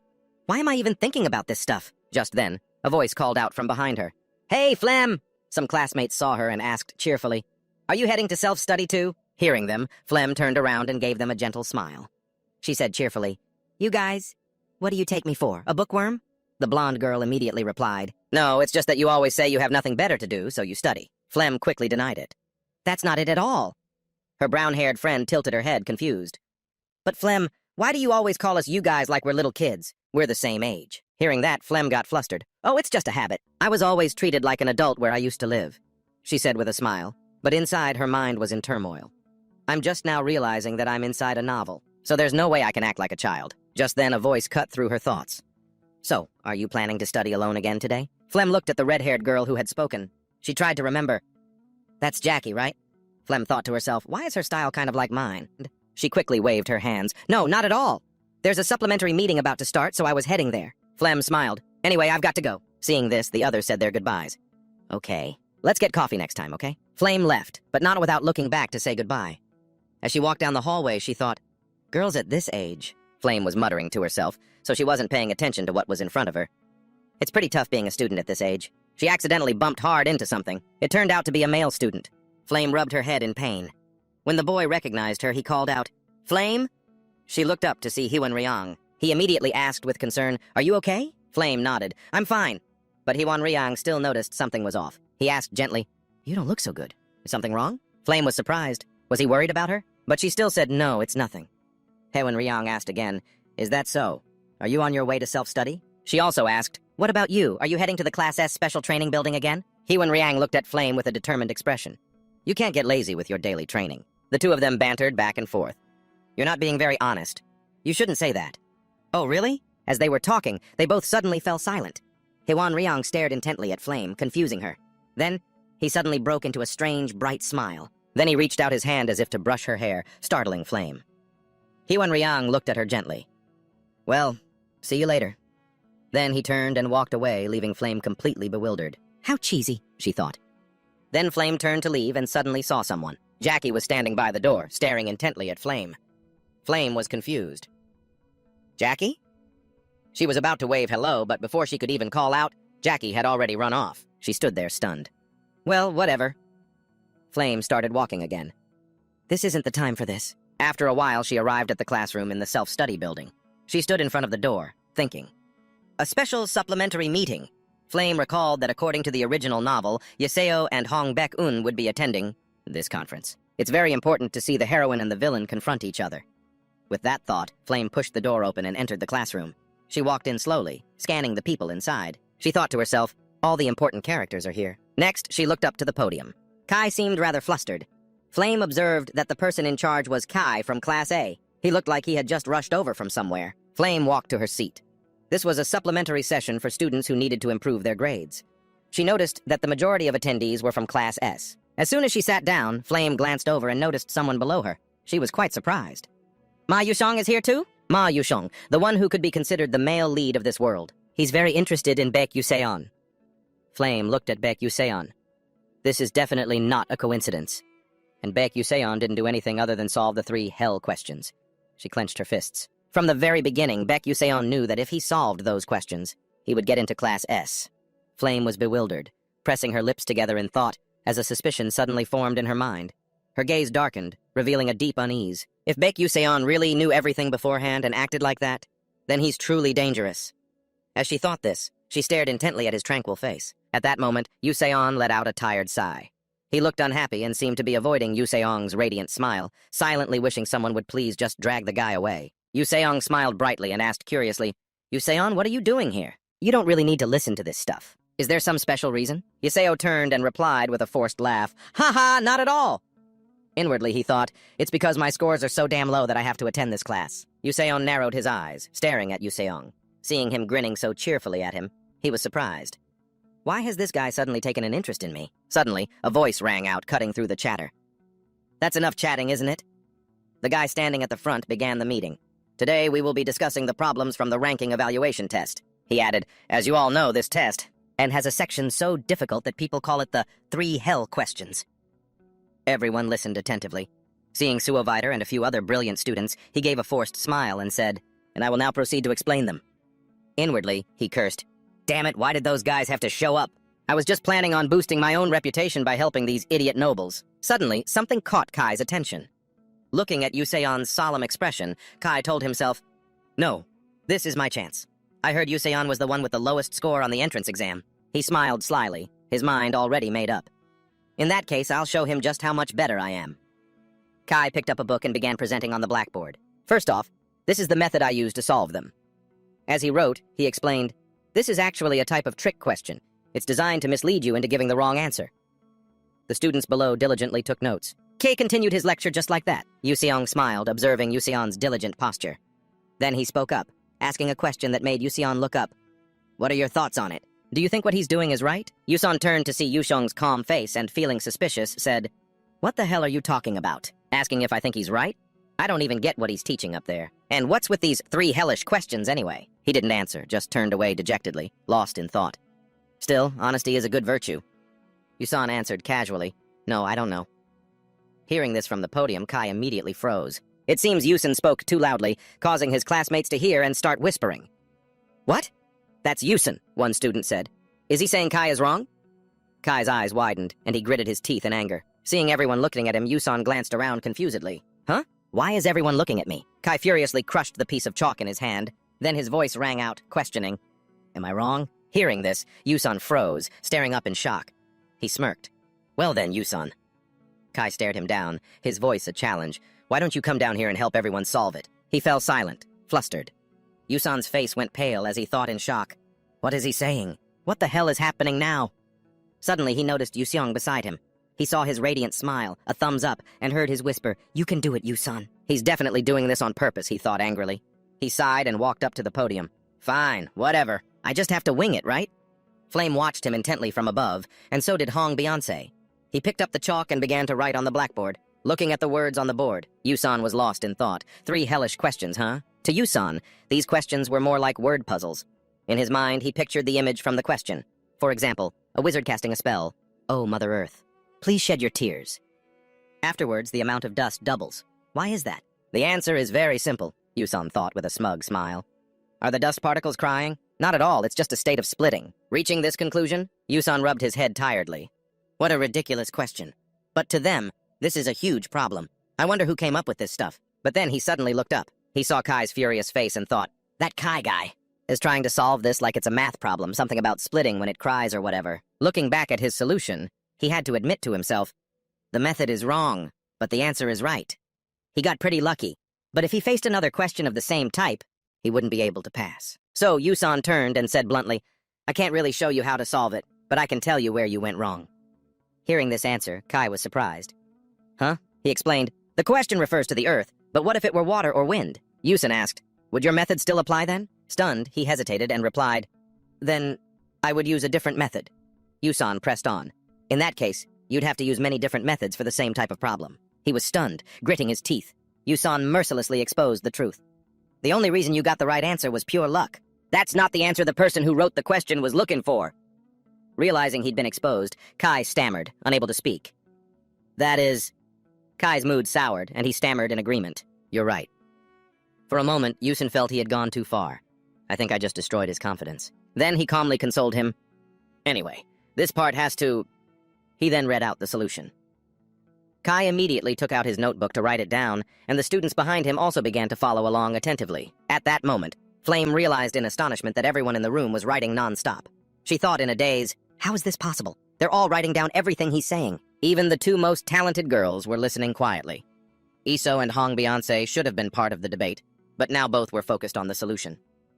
Flame felt a growing sense of unease. Is this okay? As the sky turned west, Yuseong packed up his books, waved, and smiled at Yusan.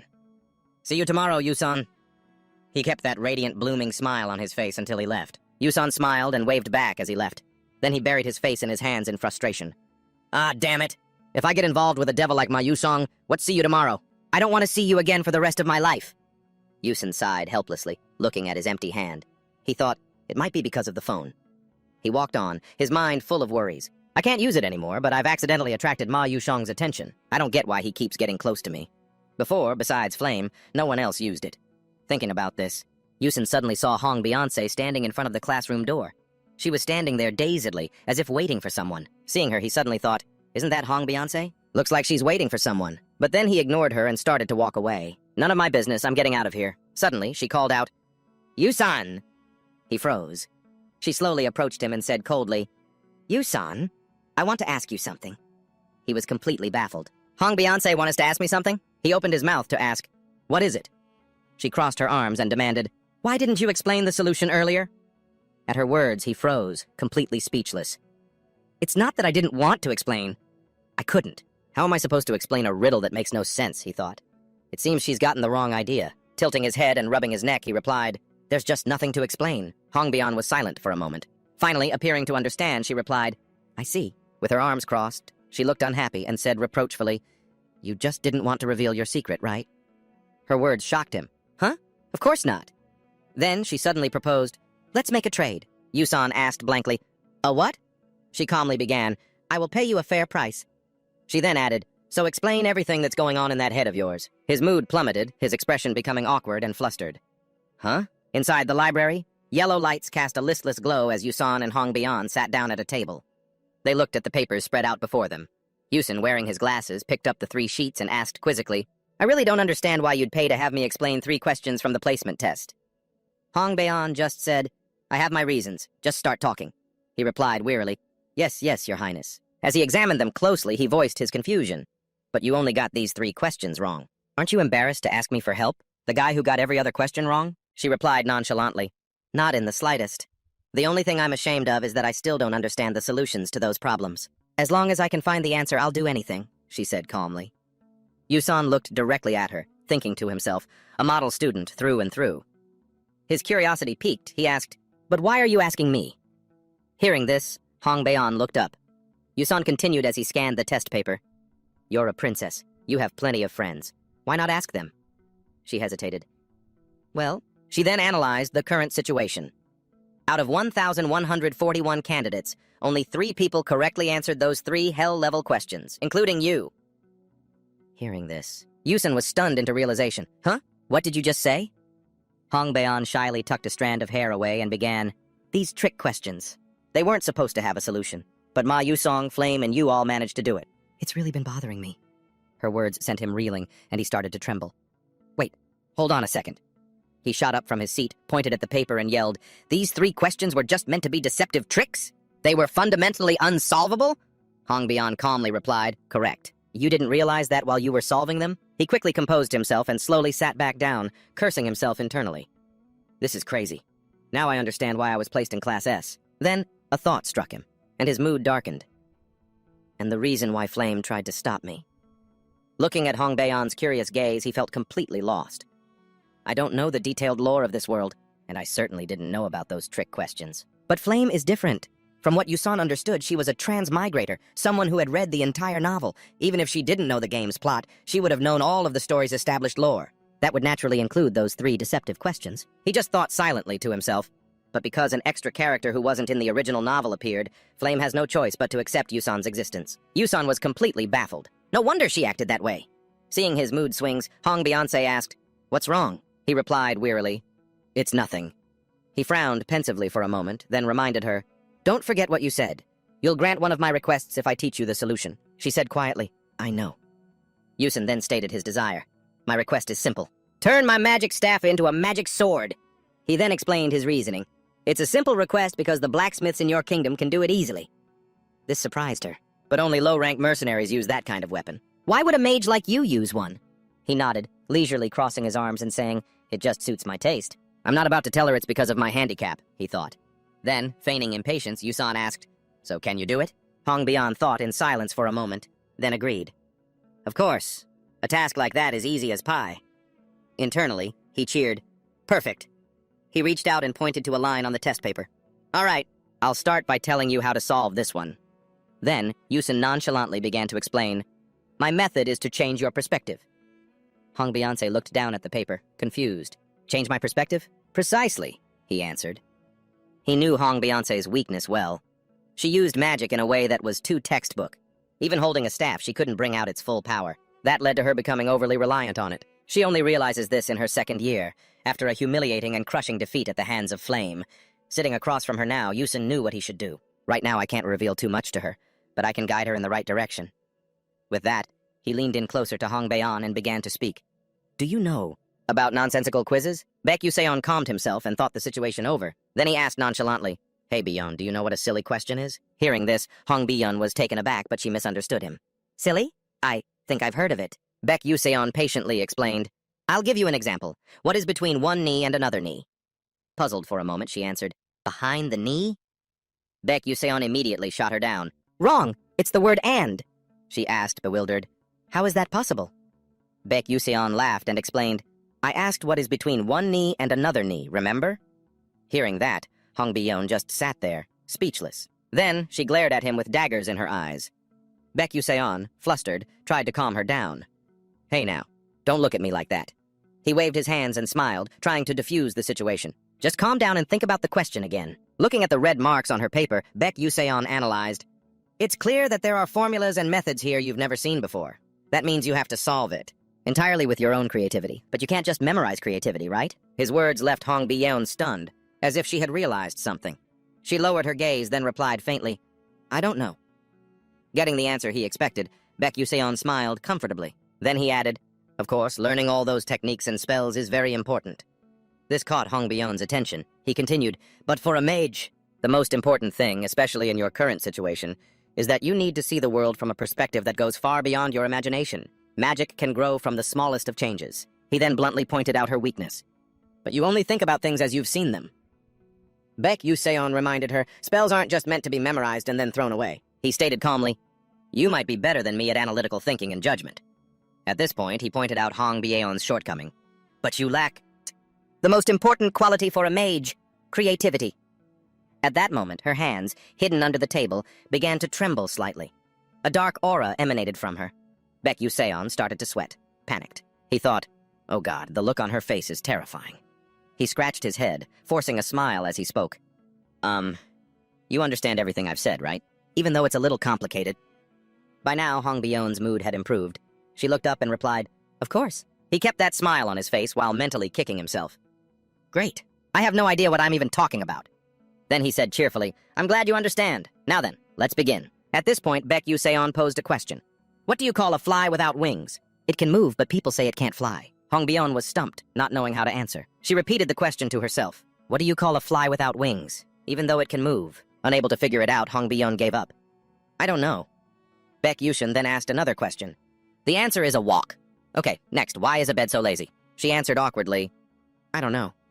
He explained, Because it's always lying down on the job. Then another question. What would happen if rock, paper, and scissors had a race? She was growing frustrated, repeating her answer mechanically. I don't know. He cheerfully explained, rock would roll away, but paper and scissors are stationary. Get it? They wouldn't move because they're stationary.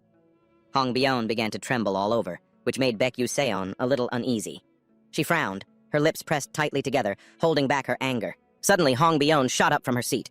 Realizing he'd pushed her a bit too far, his expression froze. He thought, oh crap, she could explode at any second. But to help Hong Bion have a breakthrough, Baek Yu-seon had to ask one more. So what would a cloud say to the sea? He stammered, trying to finish. What could a cloud possibly say to the sea as the raindrops are falling? Seeing her remain silent, his heart was in turmoil. Please, please. To his surprise, Hong Bion said, my tears greet the ocean. Hearing the answer, he froze for a second. Okay. Oh. Then he replied happily, you got it right. Realizing she'd guessed correctly, she broke into a radiant smile. Baek Yu-seon also took notice. Whoa. This is the first time I've ever seen her smile, in the game or in real life. He rested his chin on his hand, chuckling as he praised her. Just as expected of a princess. Your creativity is far beyond that of ordinary people. Hearing the compliment, Hong Bion blushed with embarrassment and quickly changed the subject.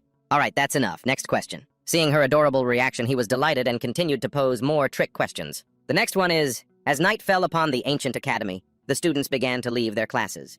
Baek Yu-seon also strode away. His face was etched with fatigue, dark circles visible under his eyes. He let out a weary sigh.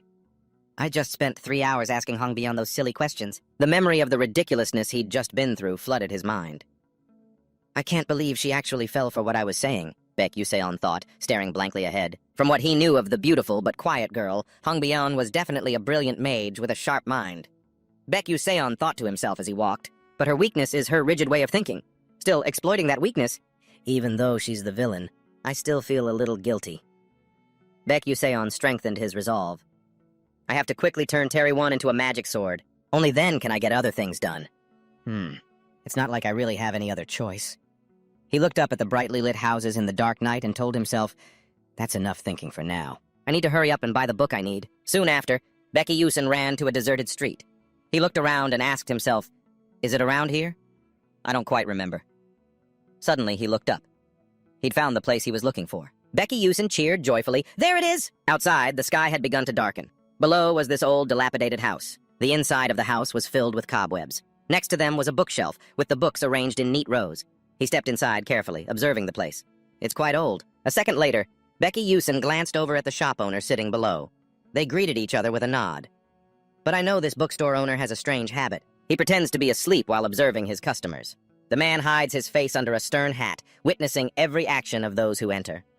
A thought crossed his mind. In this unknown, nameless bookstore, the notes of Maela, the student who graduated as valedictorian from Stella Academy 10 years ago, the treasure she wrote about, is hidden here. Imagine when the system appears, a screen will pop up with a button from the game asking, will you study this lesson, yes or no? But in real life, I'll need that notebook for the class.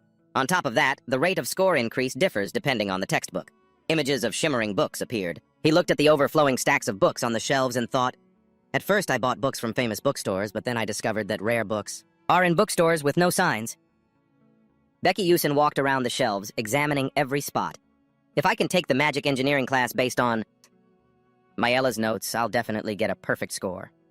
Walking to a row of books, he told himself, well, just using the titmouse glasses would be enough to get a perfect score, but I wouldn't be able to develop my skills that way. Then suddenly, Baek Yu-seon spotted something. He stopped in his tracks. A small blue book at the end of the row caught his eye. This is it. As Baek Yu-seon stepped forward and reached out to grab the book, he accidentally touched someone else's hand, who was also reaching for it. Slightly startled, he turned his head to look at the person. Huh. And the owner of that hand was Isel. She was holding a book, looking at him with a puzzled expression. Hearing him, she asked with a mix of confusion and curiosity, you know me? Baek Yu-seon replied bluntly, of course. You're pretty famous, you know. Just then, Isel recognized him too. She quickly replied, I remember now. You're in the supplementary group. Your name is Baek Yu-seon, right? Hearing her words, he was surprised and thought, huh? She doesn't remember what happened on the first day at the academy? Suddenly, Isel brought up the day he solved the problem. She remarked, that was a great debate, but I was a little disappointed you didn't explain everything. Hearing that, he suddenly remembered. Thinking back, Isel couldn't solve that question either. After saying that, she turned to leave, leaving only one sentence behind. Anyway, it was nice meeting you. Baek Yu-seon reached for the blue book, but his eyes were glued to her retreating back. Watching her disappear from view, he sighed in relief. Thank goodness she didn't take it. Seeing her go to another shelf to browse, he wondered quietly. But why is she here? Isel picked up another book, but after looking at the expensive price, she let out a sigh and put it back in its place. Phew, he caught this action of hers. He was a bit confused, thinking, what was that about? A series of thoughts came to him. In reality, this bookstore mostly sells old books, so the students who come here are usually poor students. Like me. He glanced over to where Isel was standing.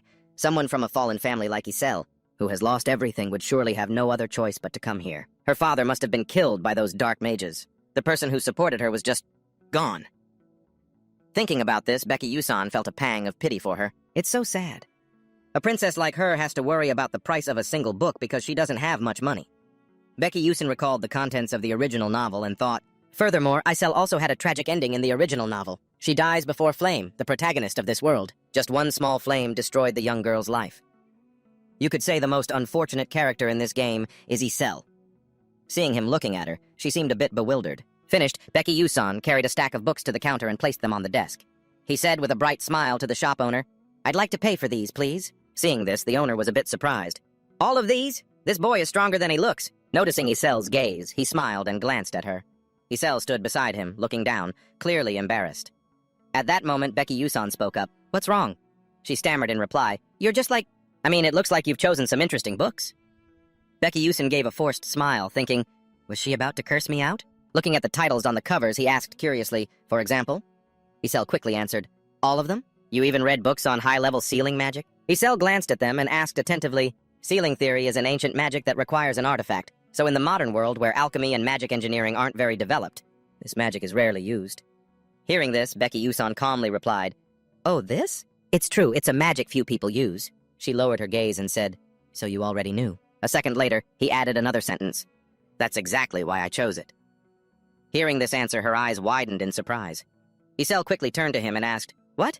Holding the stack of paid books, he gave a scheming smile and replied, everyone thinks like you do.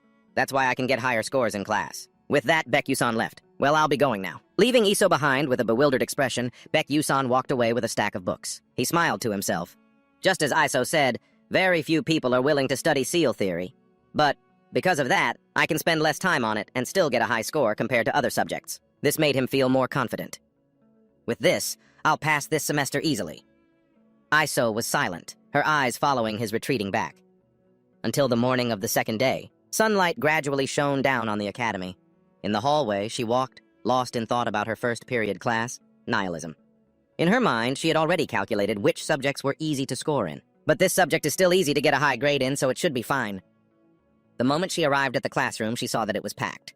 The students inside were all chatting with each other. You're taking nihilism too? The girl next to her replied, yeah, but the situation doesn't look too good. I signed up for this class.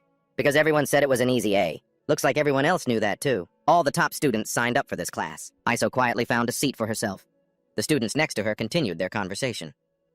I'm doomed. Seeing the packed classroom, she could only sigh in defeat. It's hopeless. I'll just have to try my best in my other subjects. After a while, the teacher finished today's lecture and told the class is dismissed. Everyone slowly started to leave. I'm so hungry. Iso walked out with a gloomy expression. Ahead of her, a few other students were chatting lively. What should we get for lunch? Let's just decide when we get to the cafeteria. Knowing the path ahead was getting steeper, Iso sighed as she walked. This is going to be a problem. If there are too many people in the classes I registered for, it'll be hard to get the scholarship. Suddenly, her stomach growled. She blushed in embarrassment and clutched the book in her hands tighter. Looking at the meal card in her hand, she thought hesitantly, should I go get something to eat first? As Iso walked, she tried to calculate carefully. Let's see, since I only have 60 meal tickets for this semester, I should probably just eat bread today. Suddenly, her gaze drifted to a nearby classroom. Iso caught sight of a familiar figure, that person. Beck Yusan was wearing a pair of glasses, diligently looking up at the board. Isn't that Beck Yusan? As Iso was passing a classroom, she happened to spot the familiar figure. It was him. It was none other than Beck Yusan. Stunned, she watched him, wondering to herself, what's he doing here? Seeing what was on the board, she suddenly understood. It's lecture theory. This classroom was the complete opposite of hers. Below, there were only a few scattered students. Iso thought to herself, but it seems like very few people take this. The students in here are all the ones with bad grades. Before leaving, Iso hesitated for a moment. This subject will probably be discontinued soon anyway. She thought to herself as she imagined it, if I sign up for this class, I could raise my grades without much effort. She hugged the book to her chest, her body trembling slightly. And I'd have more time to study for other subjects. Then I could get the scholarship money. Iso looked up, a glint of determination in her eyes as she watched his focused figure. She guessed, Baek Yuson. Did he know beforehand that this subject was an easy grade? Iso suddenly remembered him acting like a prophet. Don't tell me he's calculated every single move that would benefit him? Iso's gaze on him grew more serious, and just like that, she left. Iso comforted herself. It's all right, there's no way. I'm just overthinking things. It must be a coincidence. Outside, the gentle morning sun softly illuminated everything. The teacher at the podium continued the lesson. You all must know about the origin of magic. The professor was a researcher of the divine scribe, Ladian. He began to explain, the white sorcerer, the progenitor, the white sorcerer who spread magic throughout the world, and humans, along with other races, learned how to use magic. He continued to speak about the sorcerer's deeds. He taught the elves nature magic.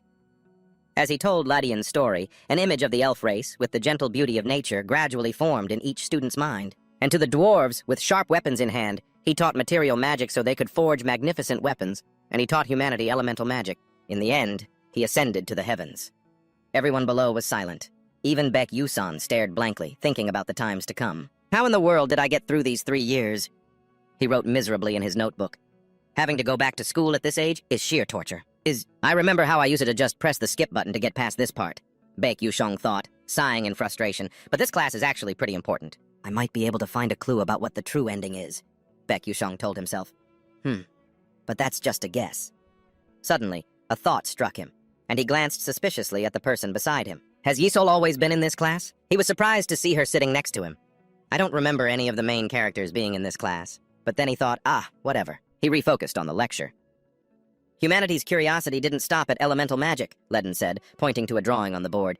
The mages began to travel across the world, secretly learning the magic of other races. Even so, they weren't satisfied. He then continued, but they could learn no more. The progenitor mage left behind the 12 divine moons and disappeared.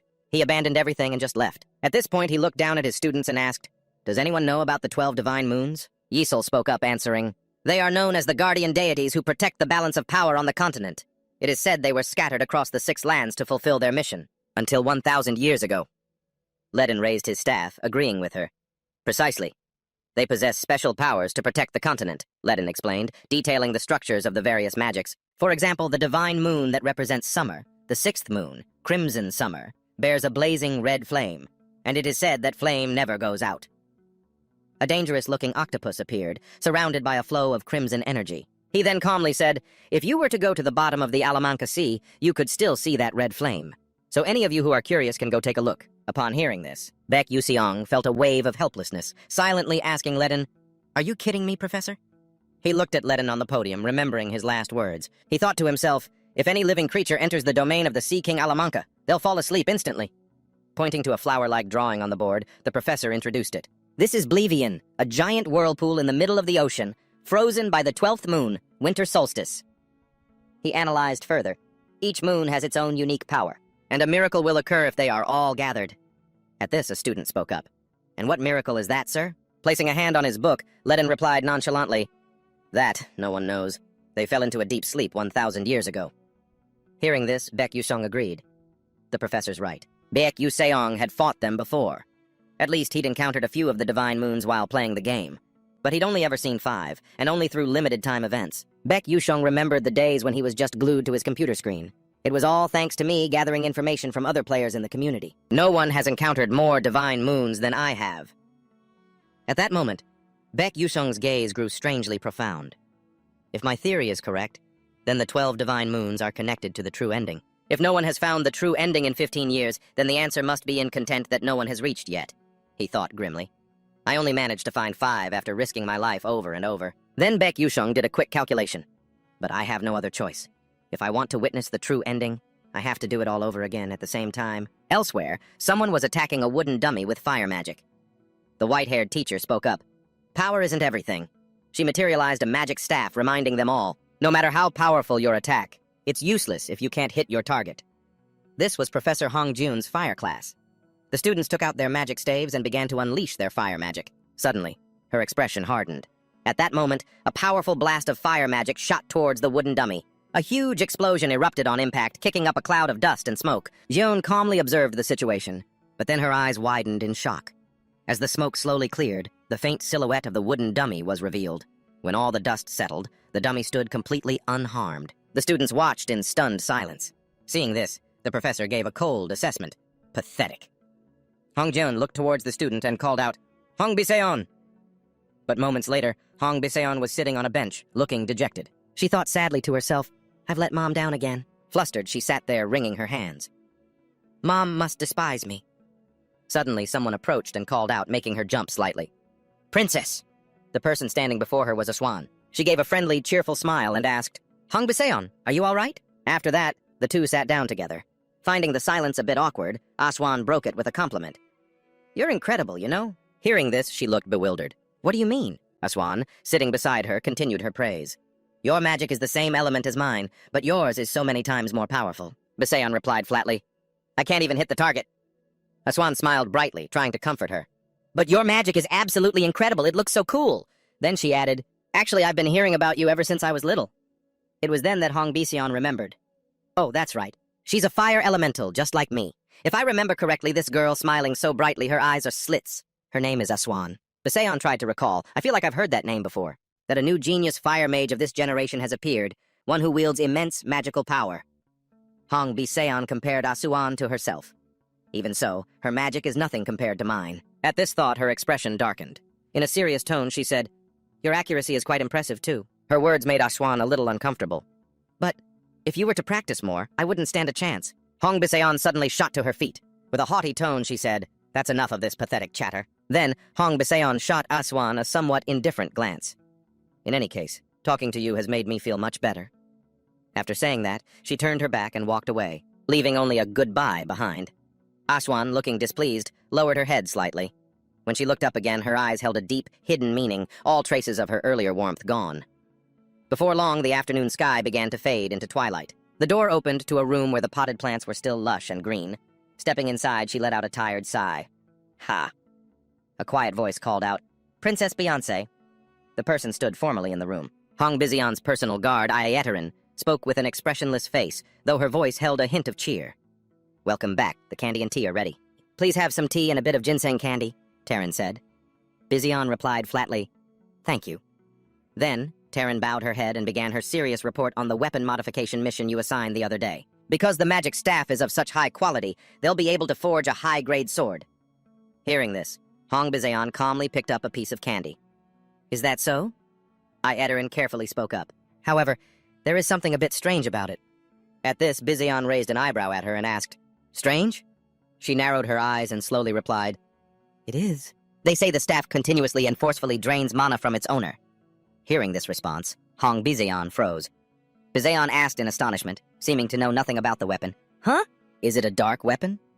Ayeterin rested her chin on her hand, pondering for a moment before saying, "It's a little different. It resonates with natural energy." Hearing this, Biseon, resting her chin on her hand, immediately refuted it. "No way! How can it drain its owner's mana while also resonating with natural energy?" Her mind filled with questions, Biseon looked over and asked, "Then why is that staff only ranked as high intermediate?" Ayeterin, still standing formally to the side, replied, "That is precisely why it is ranked high intermediate." These words left Hong Biseon confused. "What do you mean?" She began to analyze in a cool tone. The staff's primary ability significantly amplifies the user's mana, making it a high-grade weapon or perhaps even higher than that. She then explained further, "But because it starts draining mana the moment you hold it, this tool was downgraded to high intermediate." She thought of that ordinary-looking magic staff. To think it possessed such immense magic. She shot to her feet, waving her hand in astonishment as she exclaimed, "High grade? How could a student possibly use that?" Even Ayeterin found this unusual, saying, "I was also quite curious about that." After processing the information, Hong Biseon felt unwell and quickly supported her head, closing her eyes. "I knew from the start it wasn't something just anyone could resonate with, but I never thought someone would actually use it, even if they obtained it. Unless that person had an insane amount of mana, or none at all." Then she casually shook her head and waved her hand. "I don't understand. That commoner will surely figure it out eventually." As she picked up her teacup, she paused and said hesitantly, "In any case, he can't be just an ordinary person."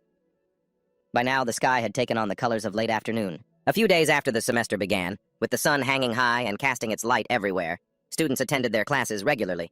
Baek-Yusen sat below, listening silently. He listened intently to the teacher's lecture. Offensive magic requires more detailed application than other types of magic. That is why this mana guidance class is mandatory. The teacher with graying hair who was lecturing was the mana guidance professor, Kaleem. Sitting a few tables away was Iso, who was also focusing intently on his lesson and listening to his words. From now on, in your combat matches, you will all learn guidance by focusing on casting and aiming.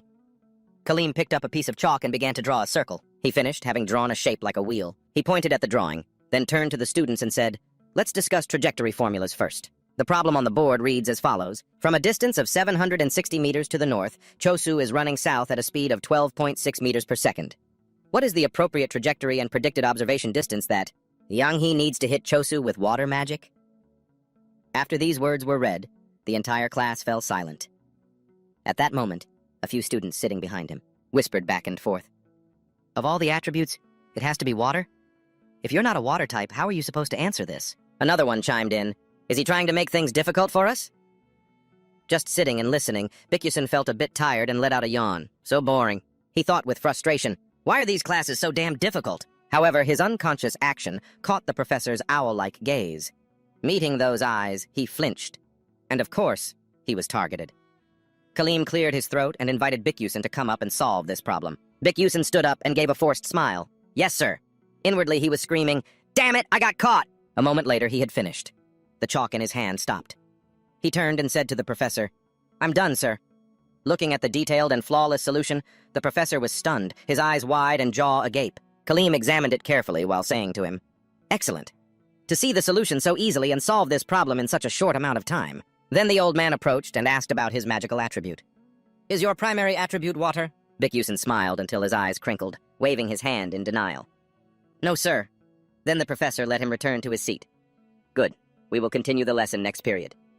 Iso silently observed, her lips pursed. Before long, the class came to an end. Everyone began to leave the room. Just as he was about to leave, a familiar voice called out, "Excuse me!" He turned around. "Huh?" He saw her staring at him, clutching a book in her arms. He was confused. She just stood there, wide-eyed, staring for a moment before speaking. "I have something I want to ask you." Bikusen turned back around. Seeing it was her, he was stunned for a moment, his lips pressed together. A second later, he opened his mouth to ask, "What is it?" Iso didn't say anything, just observed him from head to toe with wide eyes. In her mind, she was considering many things. While watching Bikusen, I've become certain of one thing. Disregarding his scores, he is definitely intelligent, perhaps even comparable to the very best. She recalled the sight of him effortlessly solving a difficult problem, then casually saying one sentence, "I'm done, sir." At that moment, Iso had to widen her eyes to watch, but she still couldn't believe it. No way, not with a problem that difficult on the board. He's at least an undergraduate, not a professor. She sat below, watching him converse with the professor, thinking to herself, even though they say Stella is a gathering place for geniuses. But what is Big Bang Kusan's true identity, after all? Looking at his unremarkable appearance and average grades, Isol, of course, didn't think highly of him. At first, I thought it was impossible. But now, I'm sure of it. He must have a strategy for registering for classes. If that's the case. She frowned, an impatient look on her face, and started to ask him, "What's your next class?" But Isol had another plan in mind. "I have to get that information." Hearing her sudden question, Baek Yuseon's eyes widened in surprise. After a moment, he asked back, flustered, "Why do you ask? Do you like me or something?" Isol, annoyed, immediately shot back, "What? That's so creepy." He then added, "I'm the one who thinks it's creepy, you know." Feeling that what he had just said was a bit childish, he told himself, "I'm an adult now. What am I even doing?" Baek Yuseon rubbed his neck and closed his eyes, his brow furrowing slightly. "Anyway, why are you asking?" She bluntly stated what she'd figured out. "I've researched some of the classes you're taking, and it seems they're all courses where it's easy to get high scores." Hearing that, he froze. Isol, without a hint of hesitation, laid it all out. "So I'll get straight to the point. Where did you learn that strategy, huh?" "Because it's really important to me." As she finished speaking, Baek Yuseon thought in a panic, "Ha! I was wondering what on earth she was going to ask." Yuseon simply waved his hand and replied with a forced laugh, "Ha ha. What do you mean? Learned it? It's probably just a coincidence." Seeing things were getting awkward, Baek Yuseon quickly looked for an excuse to leave. He turned toward the door. Before leaving, he said, "If that's all, I'm going." Watching him leave, her eyes widened in shock. "What?" Isol frantically called after him, "Wait!" But he kept walking without stopping. Stunned, her lips parted with an "ah" before she pressed them tightly together. She resolved to follow him, calling out loudly, "Please, wait a second." Hearing this, Baek Yuseon's eyes widened in surprise. He turned back to look at her. Isol awkwardly approached, stammering, "Wait, a moment." Seeing her following him, he responded, confused, "What the hell? Why are you following me? Go learn that stuff from someone else. There are plenty of smart people here." Then he added, "Or just copy what I'm doing. You said you've already researched it, right?" Isol was panting tiredly, but meeting his blank gaze, she awkwardly summoned her courage to explain. Anyone who takes the Sacred Moon course gets an A+, so if I take it too, it's not a problem. But if I sign up for the other classes you're taking, it'll negatively affect your scores. She stood there, her gaze anxious and hopeful, waiting for his answer. Baek Yuseon felt a pang of pity. If she doesn't get the scholarship, she's the one who'll suffer the most. But even in that situation, she's still worried about someone else's grades. Even though it's a bit of a hassle, it seems the main character is still the main character. Thinking this, he silently observed her. Just then, Isol looked up at him, putting on a cute face, blinking her eyes, asking for help. Anyway, could you suggest a class for me? Just one? A class where it's easy to get a high grade? He replied coldly. You think that expression is going to work on me? Instantly, she touched her face, trying to look even more fragile to win him over. It's not working? That's strange. Every time I look at this face, all my worries just melt away. Watching her strange expression, Baek Yuseon just felt a sense of gloom. He asked blankly, Are you being serious? But she wasn't done teasing him. Isol's eyes crinkled as she giggled happily. I'm just kidding. I knew you'd react like this. So I've prepared some compensation for you. Hearing this, he said in surprise, Compensation? Her words reminded him of when Hong Beyonce had proposed something similar. His mouth fell open as he thought helplessly, why are these people so obsessed with offering compensation? Where do they even learn this flashy stuff? Next, Isol asked, Do you know anything about the ghost story of the 7th Tower? Her question made him pause. Baek Yuseon's eyes widened as he looked at her suspiciously. Yeah. Then, facing her directly, he stated flatly, I know about it. Hearing his answer, she beamed. Really? Very few people know about that. Regaining her composure, she casually revealed what she knew. It was an abandoned tower that vanished. But now there are a ton of barriers preventing anyone from getting near the spot where it used to be. But that place... Before she could finish her sentence, Baek Yuseon cut her off. Wait. His interruption confused her, and she glanced over at him. Ah. He looked tired. She asked with concern, Is everything okay? Listening to her drone on, he closed his eyes and put a hand to his forehead, groaning internally. I'm going to lose my mind. To him, this was now a huge deal.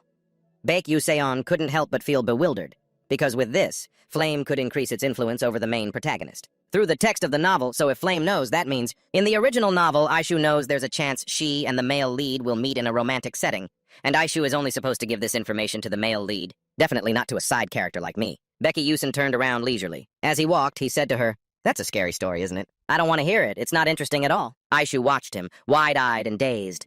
And so, the two of them walked down the hall, chatting back and forth. He spoke up, saying, It's not that scary, you know. Are you afraid of ghosts at your age? It's fine, I'll still tell you, free of charge. She trailed behind him. Aishu grew wary and probed. You're acting like you weren't planning on telling me. Did you change your mind? Becky Yusen replied, sounding a bit helpless. Yeah, I changed my mind. He thought for a moment.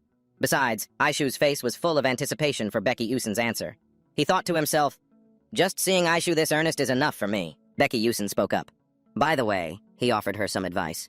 This isn't related to your grades, but it'll be extremely useful to you. Your liberal arts registration is for the meditative journey into the Abyss class. Aishu recalled, a bit confused, asking, Meditation? You're taking that for your liberal arts credit? Lunar Saint Studies and Meditation. Are you planning on becoming a farmer or something? Becky Yusan immediately refuted her. Not at all. He raised a hand to scratch the tip of his nose, wondering how to explain it. He told Aishu, My master is a bishop, just like yours. Through meditation, she's able to increase her magical power. Just by meditating? Aishu asked, completely surprised. Yep, he confirmed. Becky Yusan thought to himself. In reality, no one knows this yet. But for bishops who possess immense destructive power, meditation is paramount. The image of a bishop, holding an almighty scepter, appeared, followed by a scene of them meditating. Becky Yusan was certain of it, thanks to the precision of formulas and calculations. But in the end, it all comes from the mind, the place where mana originates. He turned to explain more to Aishu. I don't tell this to many people, but since you're cute, I'll make an exception. You just said I was ugly, she replied helplessly. Aishu's face broke into a gentle smile. Well, thank you anyway. It's a shame it's not a course that can improve my grades, but I'll still register for it. Seeing that she'd taken his advice to heart, Becky Yusan just said, Suit yourself. Having gotten what she wanted, Aishu left with a bright smile. Becky Yusan watched her leave, lost in thought. He let out a long sigh. I actually told her. I'm a little scared to think about how this will change the future. A bloody scene flashed through his mind. But if this only helps her escape her fear, Aishu is still fated to die a tragic death in this life. It would be great if meditation could help her. Becky Yusan prayed silently. Suddenly, he remembered something. He looked down at his hands, a bewildered expression on his face. Wait a second. Now that I think about it, I'm a mage too, aren't I? Why didn't I think about training until now? He remembered the old game. In the game, Becky Yusan trained relentlessly. Awakening his apocalypse magic affected his physique, causing him to grow at a terrifying rate.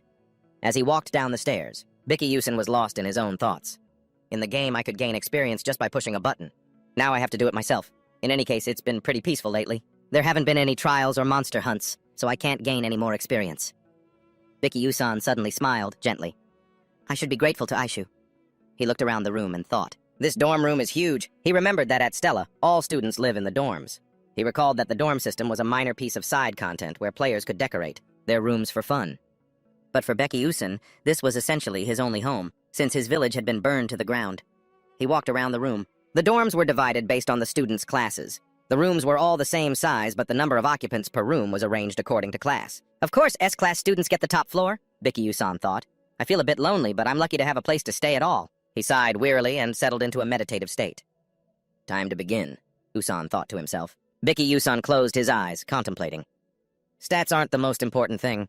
Since this is reality, I need to get used to this body. He recalled that in the game, Bicky Yusan was a genius who could manifest a sword's aura by taking advantage of the infinite circulation of mana both inside and outside his body. Recalling the game's plot, no one had paid attention to him, so nobody knew.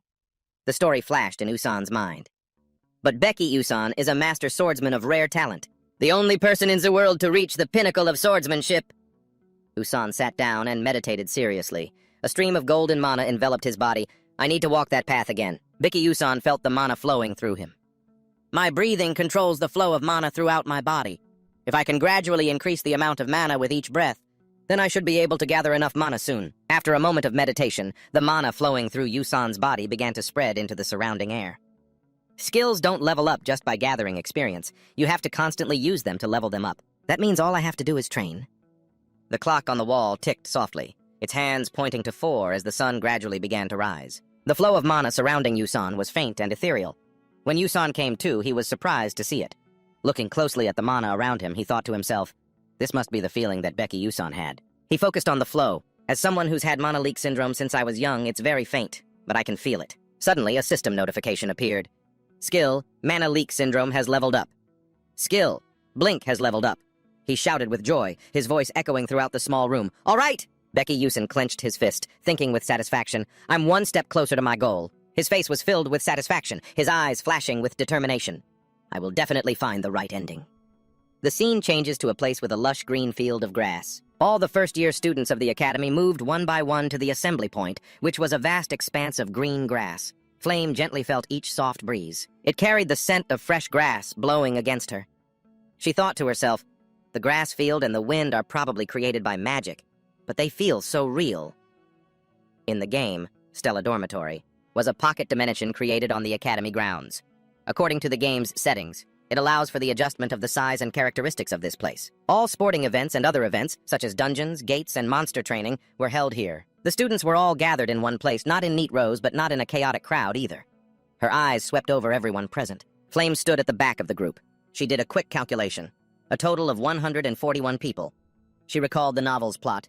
50 students in Class A1 and A2, 41 students in Class S, if it's the same as the novel. Then Class S should only have 39 students. Flame silently considered this. Including me, that makes 40. But one more person was added. And Flame immediately wondered, where did Bicky Yusan come from? She slowly recalled the contents of the original script. In the novel, there were a total of 1,140 first-year students. Adding me makes it 1,141. In other words, Bicky Yusan was also in the novel. Flame tried to calm down, but worry was evident on her delicate face. I'll figure it out eventually. It's okay. I can do this. She clenched her fists, trying her best to reassure herself. After all, I'm the only one in this world who knows about the novel. Flame started to walk, following the other students. The class was about to begin. Suddenly, a voice caught her attention. Young Master Jeremy, have you finished registering for your courses yet? Jeremy replied with a bright smile, of course I'm done. The other person continued, we registered for soft magic research because we heard that you signed up for that class too. Hearing this, he flashed a brilliant smile in return, sparkling as if favored by the sunlight.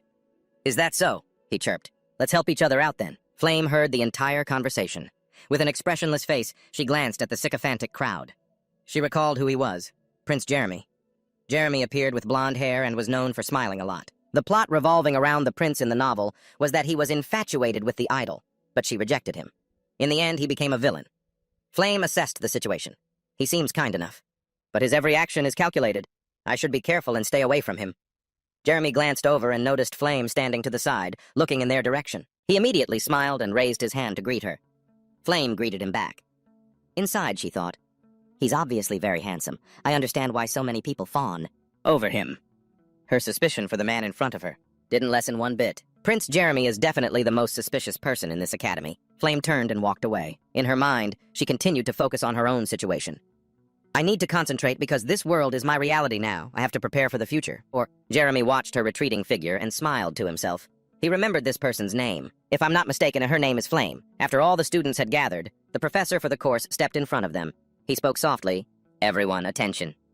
The professor stood formally and began to explain. We will begin with a simple training exercise. Before we start the lessons, I need to know your skill levels so I can teach you accordingly. I will be your direct instructor. If you don't like that, well, you'll just have to deal with it. The professor's face was stern as he glanced at them. Before starting the class, he made a point to remind the students so they wouldn't do anything reckless. As you all know, we professors have the authority to increase or decrease your scores. Remember that you will be expelled if you fall below a certain threshold. After finishing his reminder, he went on to explain what would happen next. Now, I will explain the training in more detail. The professor held his hand out in front of him and explained slowly, we will be conducting a simulated dungeon training test. I will use effects as well as traps and monsters that appear in a real dungeon to test you. The rules of the dungeon are as follows. You will receive 4 points for a danger level 1 monster, 8 points for a danger level 2 monster, he said while taking out a staff, and 20 points if you manage to retrieve the score staff. The staff vanished as soon as he finished explaining the scoring. The top 5 students will receive a small reward and priority shopping privileges. Any student with 0 points will have their overall score reduced. Flame listened intently. If you are afraid of failing or going it alone, you may form a team. But remember, the score will be divided equally among all team members. A moment after he finished his explanation, he vanished. But before he left, he didn't forget to leave them with one last sentence. If you successfully defeat another student, you will acquire their score. Well then, good luck. Just then, the ground began to shake violently. Seeing this, the panicking student stammered, What is... When a loud scream suddenly drew everyone's attention. The ground was... And then, one after another, monstrous shrieks echoed from below. Giant vines burst from the earth beneath their feet. Fo Lin, realizing what was happening, thought to himself, this is... Massive intertwined tree branches appeared. The map of Jack and the Beanstalk materialized in its entirety. Countless large trees were tangled and woven together, creating a truly majestic scene. All the students stood frozen in place. The sudden change made everyone too afraid to act rashly. Flame stood perfectly still, even as the others had already split up to find teammates. Her initial surprise at the dungeon's transformation was gone. No longer clutching her weapon tightly, she quietly made up her mind. All right, I'm going too. Suddenly, someone called her name from behind. Flame! The person who called her was Jackie. Are you planning on going alone? Jackie asked with a smile. Behind her, a few others were waving at Flame. Flame said quietly, Ah. She looked at Jackie, mentally weighing the pros and cons of going solo versus teaming up.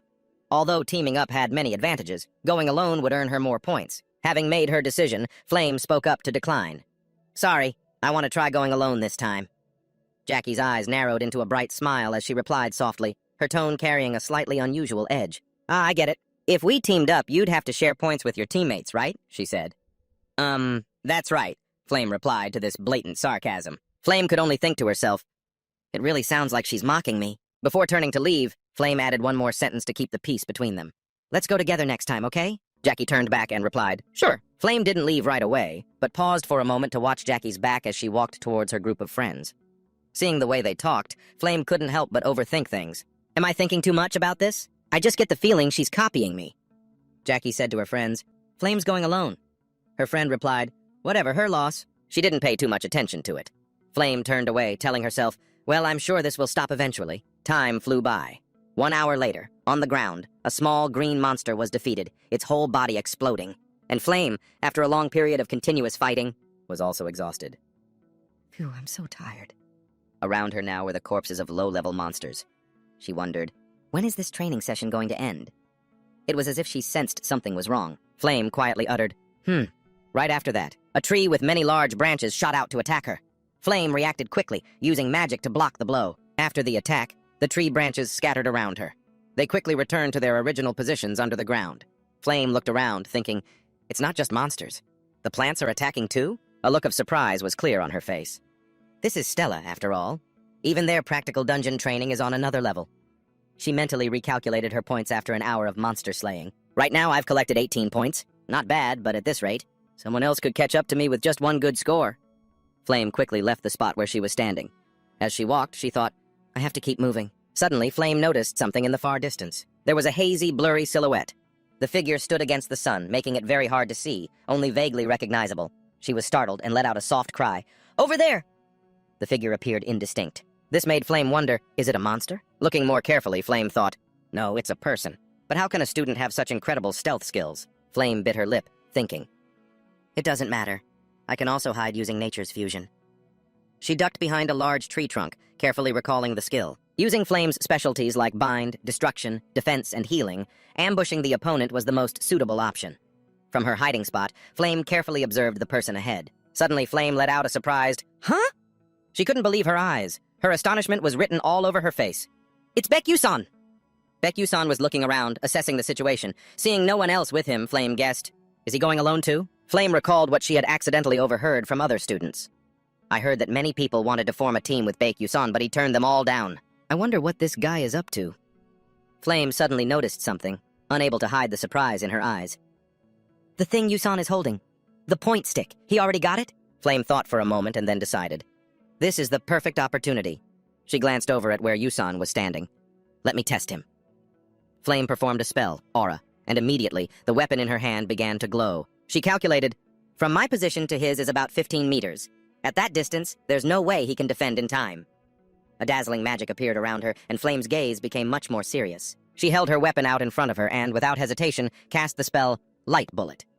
The bullet, glowing with a brilliant yellow light, shot towards Yusan. Sensing the danger, Yusan immediately looked over. Right after, Yusan risked using the skill Blink. 1 second before the light bullet could hit where he stood, Yusan vanished into thin air. Flame couldn't believe her eyes. She exclaimed in utter amazement, What the? She stood there, staring at the spot where Yusan had just been. The ground where the spell impacted was scorched black, and a cloud of smoke and dust billowed out, completely obscuring any sign of Yusan. Flame gripped her weapon tightly, her face full of questions. How? She bewilderedly asked herself. He dodged a Tier 2 spell from that distance? The scene shifts to Yusan's perspective. At that moment, with a blink, Yusan instantly disappeared and then reappeared in another location. From where he now stood, Yusan could see Flame. He thought with complete exasperation, Geez, is she trying to kill me or something? Why would she just fire a light bullet like that? Thank goodness my Monolith Syndrome has leveled up or I would have been toast. A notification panel appeared. Blink. Maximum distance, 12. Level 1. Maximum stacks, 2. Cooldown, 3 seconds. He looked at it and considered, I only have 2 more blinks left. I could probably take him if I used the terrain to my advantage, but it's better to just avoid him. Then, Yusan continuously used his skill. Flash, flash. When he finally stopped at a spot he considered safe enough, Yusan thought calmly to himself, This far should be fine. My goal is 5th place. There's no need to take any risks. He recalled the reward. The prize for 5th place is said to increase stamina and strength several times over. Yusan thought to himself as he walked casually. Besides, the top 4 spots will go to the main characters anyway. At this point, they only need 3 more score sticks. A voice suddenly rang out, filled with an unusual and challenging tone. Well, well, look who it is!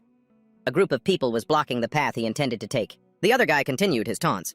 Baek-Yusan, from the S-Class. In his head, Yusan thought, that guy. The group stood opposite Yusan, separated by the roots of a massive tree.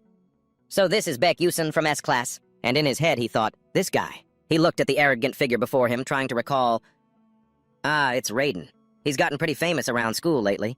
Yusan figured he must be with that trash-us Lex, one of Jeremy's bootlickers. One after another. Yusan glanced over, silently assessing the situation. But then his eyes fell on what was in Raiden's hand, and he thought in surprise, he has 3 score sticks already? Yusan thought for a moment before coming to a conclusion. He must have gotten that many thanks to his little henchman. One of the minions whispered to Raiden, Hey, I heard he's just some weakling who cheated his way into S-Class. Raiden immediately let out a smug, contemptuous laugh, taunting him. Got into S-Class? For answering 3 stupid questions? Stella must be really going downhill. He made his disdain obvious. Such a boring cliché. So uncreative. Raiden called out to him, Hey, Baek-Yusan! He continued to provoke him. Since we're already here, just hand over your score stick. Yusan replied, his voice tinged with mockery. Not interested. Raiden sneered. Huh? Putting up a fight? He scoffed. You think... Raiden provoked, completely underestimating Yusan because of his numbers. You can actually fight all of us? What, are you gonna use that divine high school staff of yours? He scoffed. You can't even use magic, let alone a magic staff. Yusun remained unafraid, calmly thinking of a way to deal with the people in front of him. What should I do now? Baek Yusun analyzed the situation. With my low-level flash, I can't go head-to-head with someone from a major family like Raiden. If I had 3 flashes? Suddenly an idea struck him. There is still one way. The strategy Yusun came up with involved the score stick in his hand. A plan began to form in his mind, and the terrain of this dungeon. He held up the score stick and said in a perfectly calm voice, "Here." Raiden smirked, his voice full of arrogance. Now that's more like it. Seeing that the fish had taken the bait, Yusun let out a smirk. In the next instant, before Raiden could even get a clear look, Yusun dashed forward, appearing right in front of him. For a second, Raiden couldn't react, only managing to let out a grunt. Baek Yusun gave him a dangerous smile. Very quickly, Raiden grasped the situation, and without delay, he quickly activated his protective barrier. He managed to block Yusun's surprise attack just in time. Watching the protective barrier crack into pieces from just one of Yusun's blows, Raiden gritted his teeth, refusing to accept it. Damn it! He ground his teeth furiously, thinking, this low-life commoner! Raiden shoved his arm out forcefully, trying to use the momentum of the move to create distance from Yusun. He screamed in fury, "You son of a bitch, I'll—" Before he could finish his sentence. The sight before him left Raiden stunned. There was no one there.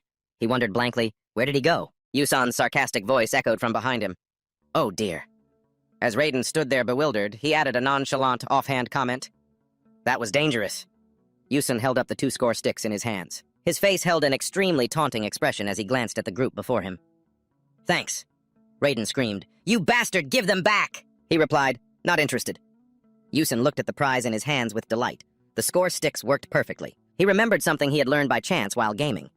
Information about the score sticks appeared on the system panel, but these score sticks are actually bugged items. Their unusual durability keeps them from being destroyed by student-level magic. They hold the power of most magical tools. Yusun calculated silently in his head. Although they're more useful for magic users, for a physical attacker like me, a weapon with strong offensive power can be utilized 100%. Having seen his strength firsthand during their clash, Raiden knew he couldn't just rush in recklessly. He looked at Yusun with apprehension. Fine. That bastard dared to steal my points! He turned angrily to vent on his lackeys, his voice rising several octaves. What are you all standing there for? Go get him! Suddenly, the dungeon began to transform. The entire ground trembled violently, and the massive trees began to move. Raiden looked around in a panic, trying to assess the situation. He thought worriedly to himself, damn it, what's wrong with the dungeon? Raiden quickly ordered his minions, everyone, gather around, prepare your magic, and don't let that guy out of your sight.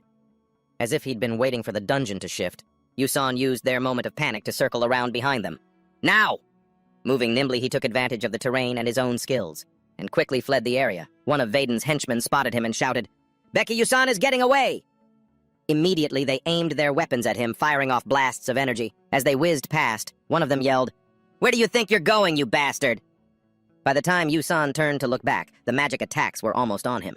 Yusun mused, These guys are better than I thought. But with a whoosh, he vanished right in the middle of the stormy barrage of attacks. Seeing this, the men couldn't contain their anger and yelled, Damn it, he flashed again! Golden after-images from the skill were left behind. Yusun left them scattered all around the group. They stared at each other, wide-eyed, wondering, where did he go? Too fast! We can't find him! As Yusun moved quickly, he thought to himself, with my years of PvP experience, using the terrain to my advantage is a piece of cake. Raiden grew more and more agitated. Both angry and bewildered, he yelled, Damn it, I just need to hit one of them! A henchman reported to him, his voice filled with panic. Raiden, the dungeon is... He turned and snapped at his men. Calm down. That guy is still around here. Wait until the dungeon stabilizes, then attack if you see him. Raiden's eyes darted around, assessing the situation. He didn't forget to add, If we fail, the magic will backlash. Be careful. Before he could finish his sentence, Yusun suddenly appeared out of nowhere in front of Raiden, like a dangerous monster. The skill Yusun unleashed shattered his protective barrier in a single blow. Raiden stumbled backward from the force, accidentally bumping into a henchman who was casting a spell. The man cried out, Ak! As magic like small whirlwinds began to leak out. It swirled around his weapon. Realizing what was happening, the man screamed in terror, We're screwed! The magic backlashed.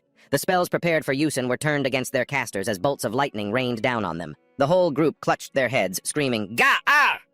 Having finished his work, Becky Yusun turned and moved away. He stood on a nearby mound of earth, looking down at Raiden's group sprawled on the ground. He thought to himself, It's over.